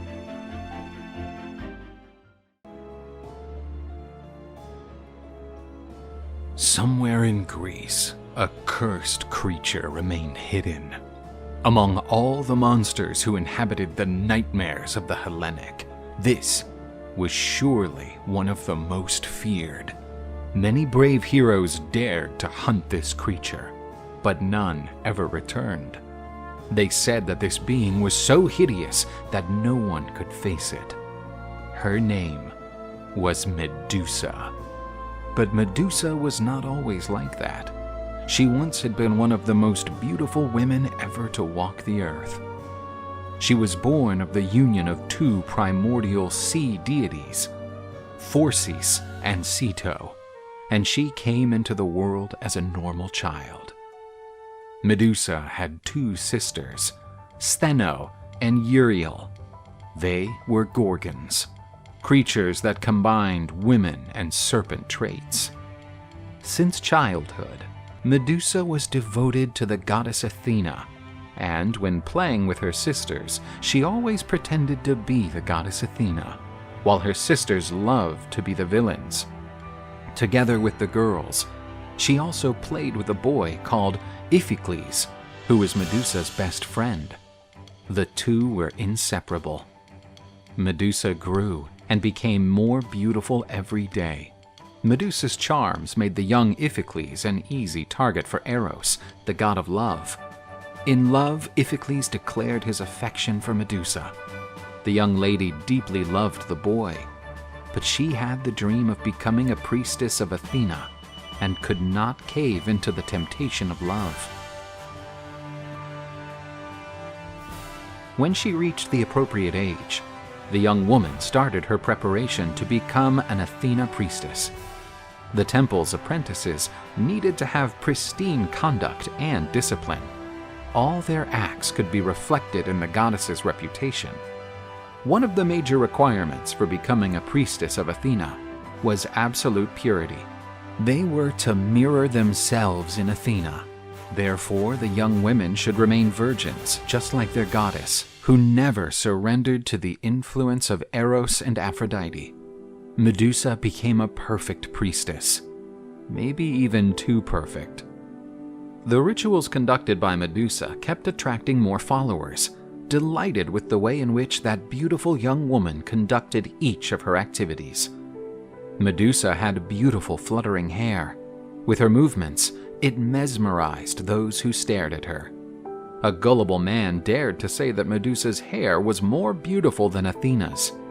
The goddess, from the top of Mount Olympus, noticed a commotion in one of her temples. She realized that many were not there to worship her, but rather to see the charming priestess. Athena resisted the temptation to do anything against those who shifted their focus from her to Medusa. The goddess knew that, although this was wrong, the young priestess was not to blame. After all, she was only doing her work in the best way she could. Meanwhile, at Mount Olympus, Poseidon noticed the goddess's restlessness. The sea god and Athena had a major rivalry. They disputed the right to be the city's patron god, which was the capital of the Attica region. The goddess was the winner of this dispute, and in honor of her new protective goddess, the city changed its name to Athens. Poseidon did not accept defeat well, so he was waiting for the right moment to take revenge on the goddess. The god noticed that Athena was focused on her most beautiful and gracious priestess. He decided that this beautiful young woman could be an instrument of his revenge. Poseidon plotted to tarnish Athena's reputation, striking her most unblemished follower. In the meantime, Medusa kept carrying her normal life, unaware that she was being watched by the Olympic gods. Medusa walked by the sea, and lurking, concealed among the waves, the god of the seas followed her. She heard someone say her name. The call came from the ocean.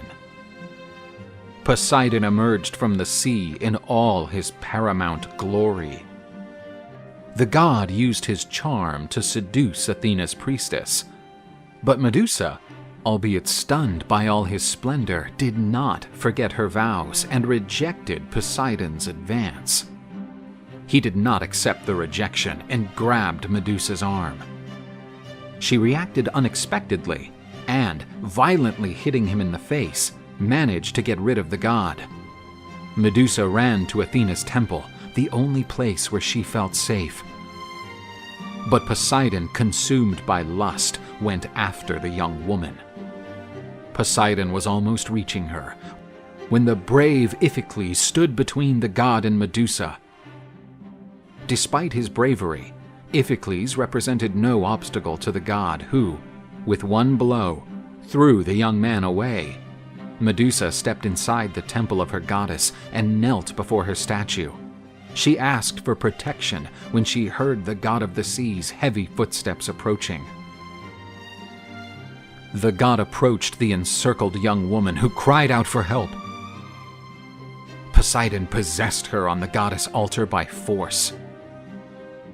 The god happily left the temple. His revenge had gone better than planned.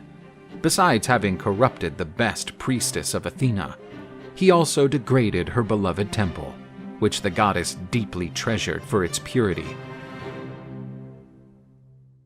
Medusa felt ashamed and filthy when the goddess Athena took the form of her statue and furiously blamed the priestess. Athena said that if it had not been for her flamboyant presence, which diverted men from the path of virtue and purity, and for her vanity, which made her irresistible, none of that would have happened. Her temple would have remained immaculate, and her honor as a goddess would not have been diminished.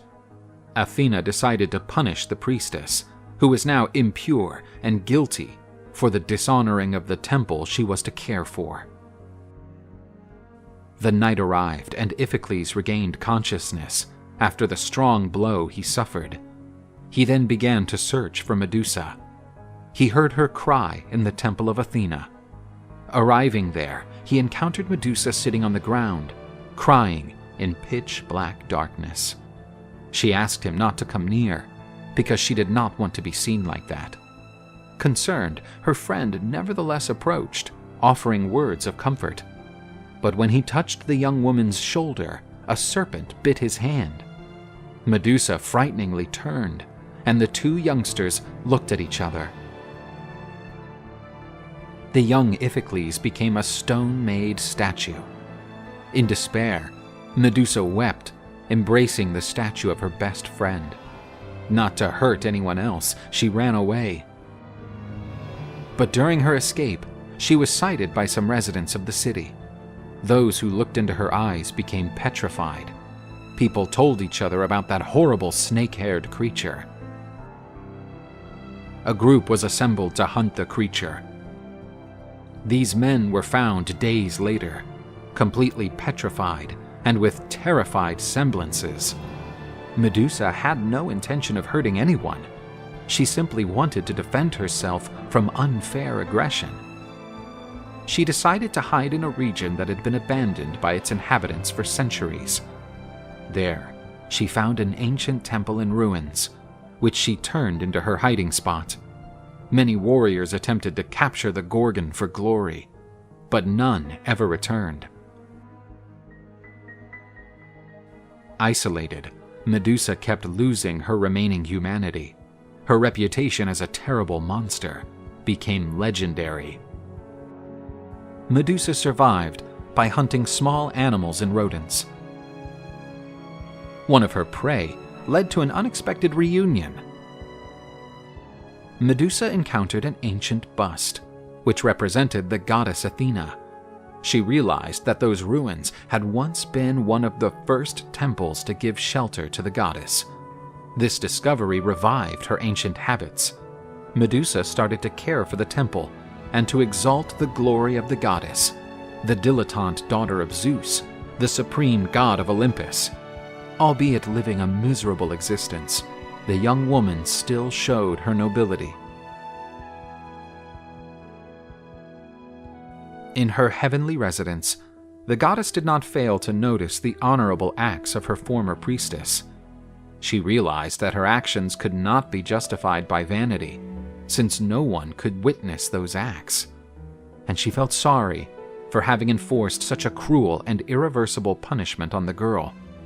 While conducting one of her many rituals, Medusa heard the steps of another invader. Medusa's bestiality re-emerged, and she prepared to face another opponent. The daring warrior walked cautiously in the creature's abode, while she prepared the ambush. Sneaking close to the warrior, she was stunned when noticing that he was carrying Athena's shield, the sacred aegis that had once belonged to Zeus. Athena's shield was so polished that it reflected like a mirror, and using the reflection, the warrior realized that the monster was behind him. With a sharp blow, the young warrior severed Medusa's head from her body. Medusa was dead, and her blood kept dripping to the ground. The warrior, anonymous until that point, would go down in history under the name of Perseus. After completing his labors, Perseus returned to Athena her Aegis and also gave her Medusa's head. What few knew was that Medusa carried Poseidon's divine seed, and from her blood, Chrysaor was born, the warrior of the golden sword. Not only that, another beautiful creature, a winged horse, also emerged. The majestic Pegasus was the purest of all creatures, embodying all the original purity that had been stolen from his mother. Many believed that the help Athena provided to Perseus, when she handed him her precious shield, was another act of retaliation against Medusa. Actually, she only wished to free the young girl from that dreadful existence, which had been unjustly imposed upon her. Athena glorified Medusa by adding the Gorgon's head to her shield. The image of the loyal priestess was now eternalized beside the goddess she loved so much.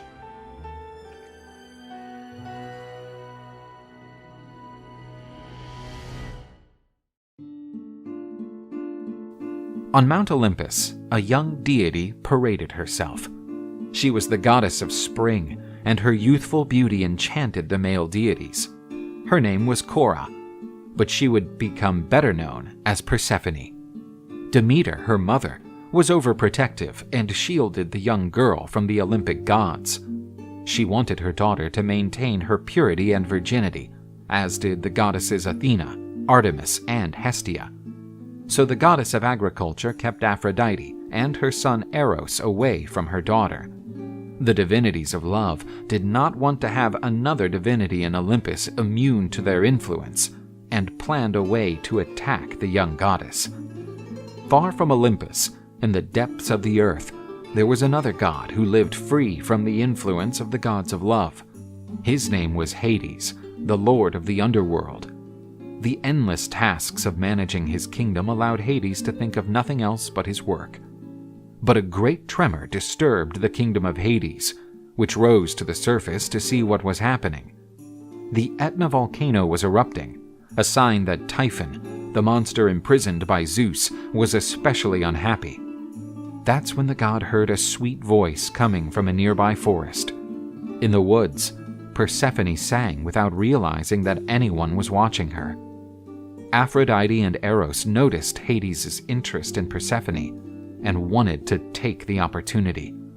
The god of passion and love fulminated the heart of the god with one of his golden arrows, which instilled desire and passion in the hearts of men and gods.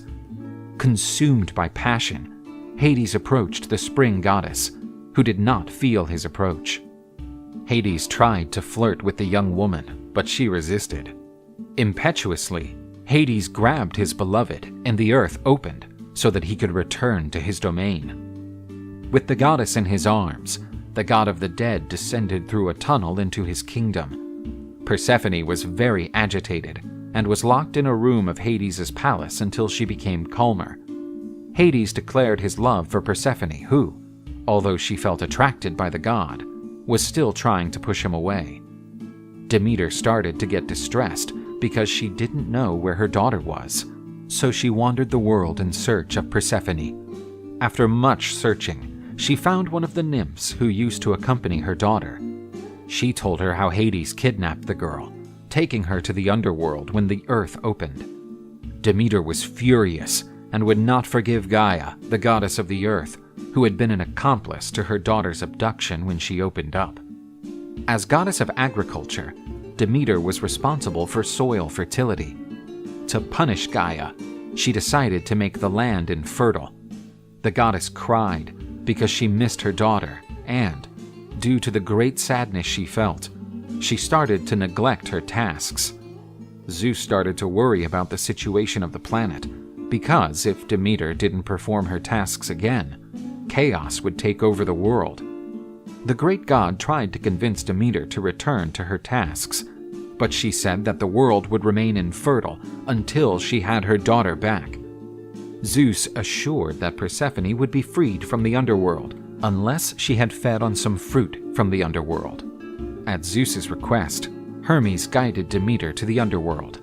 After all, he was the conductor of souls, knowing the intricate ways that lead to the kingdom of Hades. The goddess met her daughter at the very moment she was eating pomegranate seeds offered by the lord of the underworld. After eating the fruit, Persephone metamorphosed and became the queen of the underworld. Demeter rebuked her daughter for agreeing to eat the food offered by such an evil being. Persephone said that her husband was not so bad. He treated her with respect and genuinely loved her. On top of everything else, there she would be a true queen. Demeter's heart felt an intense pain, and she started crying. Moved by his mother-in-law's sadness, Hades proposed a deal. Persephone would spend part of the year in the underworld, and the other part with his mother on the surface. Once the deal was sealed, Persephone returned to the surface with her mother. In the ground, which was infertile, many flowers sprouted. The harvests were chock full again. But the meeting period between Persephone and Demeter ran out, and the young goddess returned to the underworld to see her husband again. Demeter was desolate to see her daughter leave, and, depressed, she neglected her tasks again. But when mother and daughter met again, the world flourished once more, and so the seasons were born.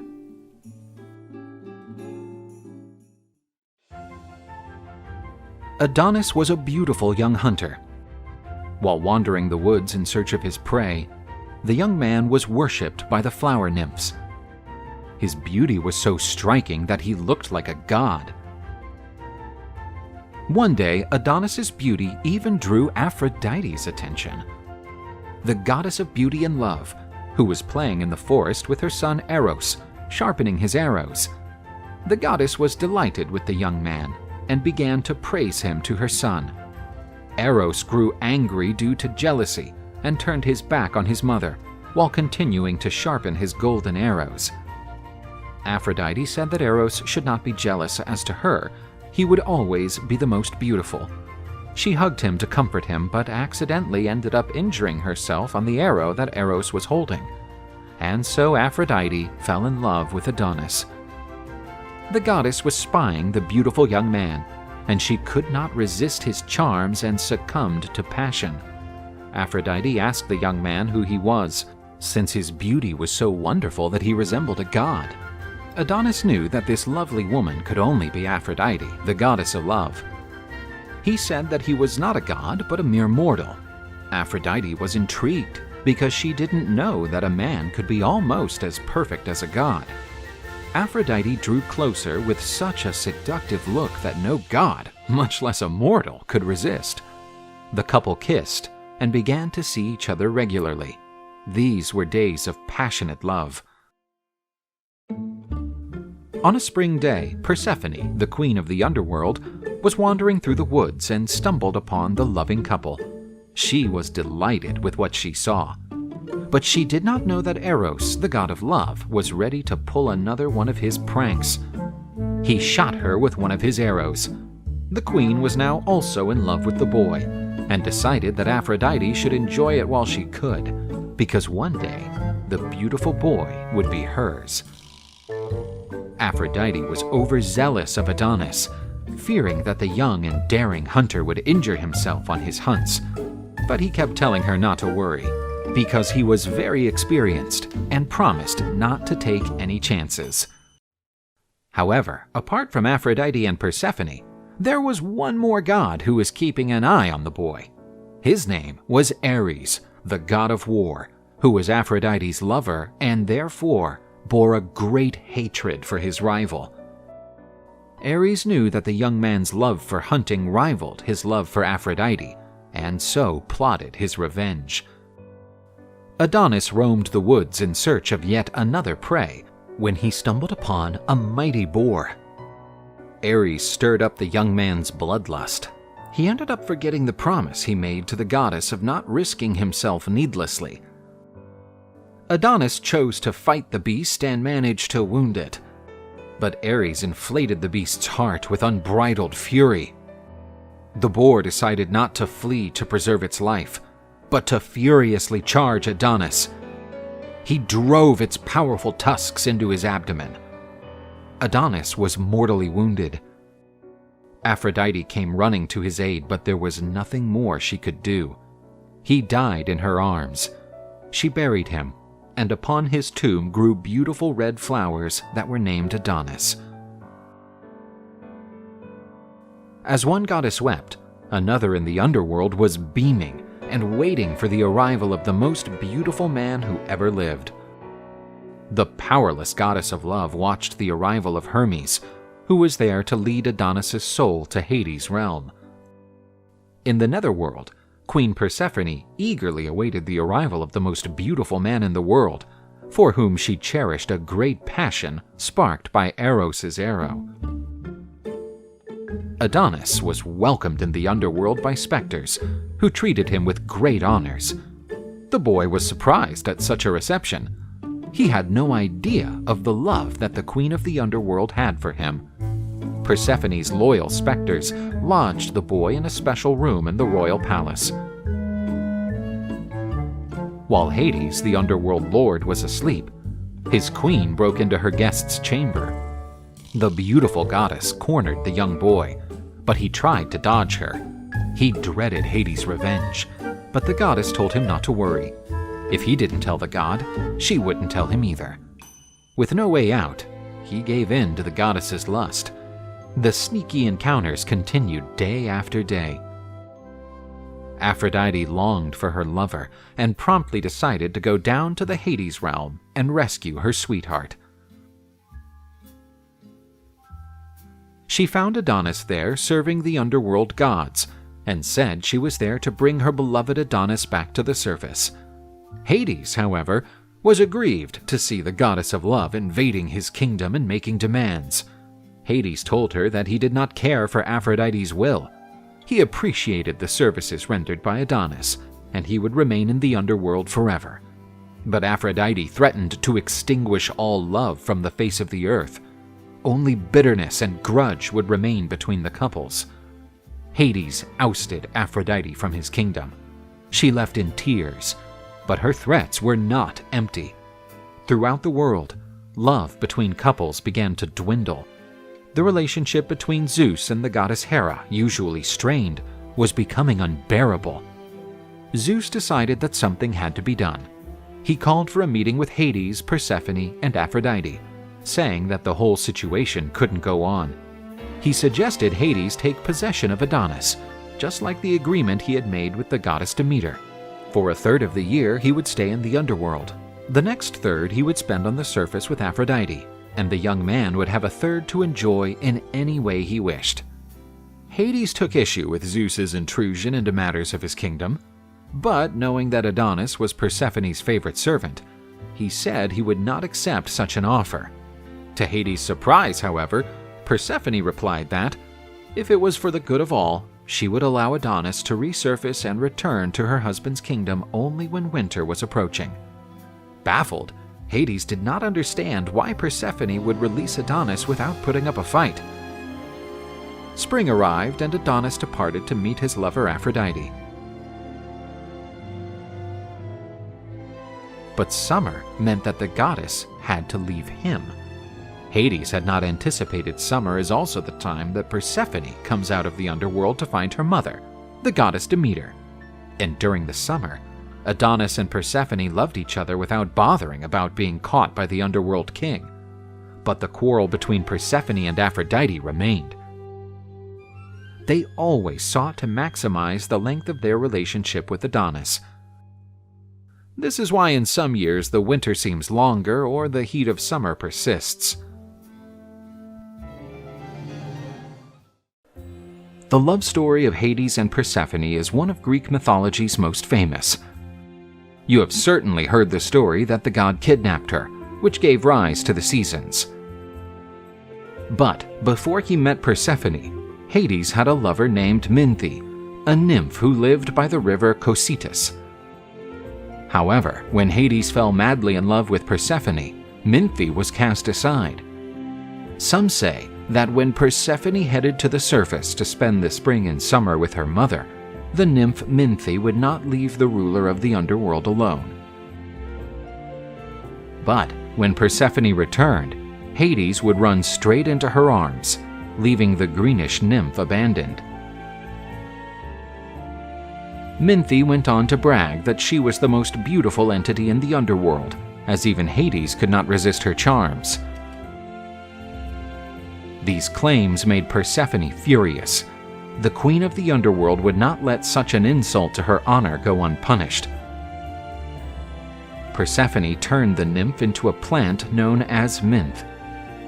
Mint was a plant used in funerals in ancient Greece. One of the reasons was that the aroma masked the odor of the deceased. Therefore, the plant personified by the nymph Minthe became forever bound to her lover's domains.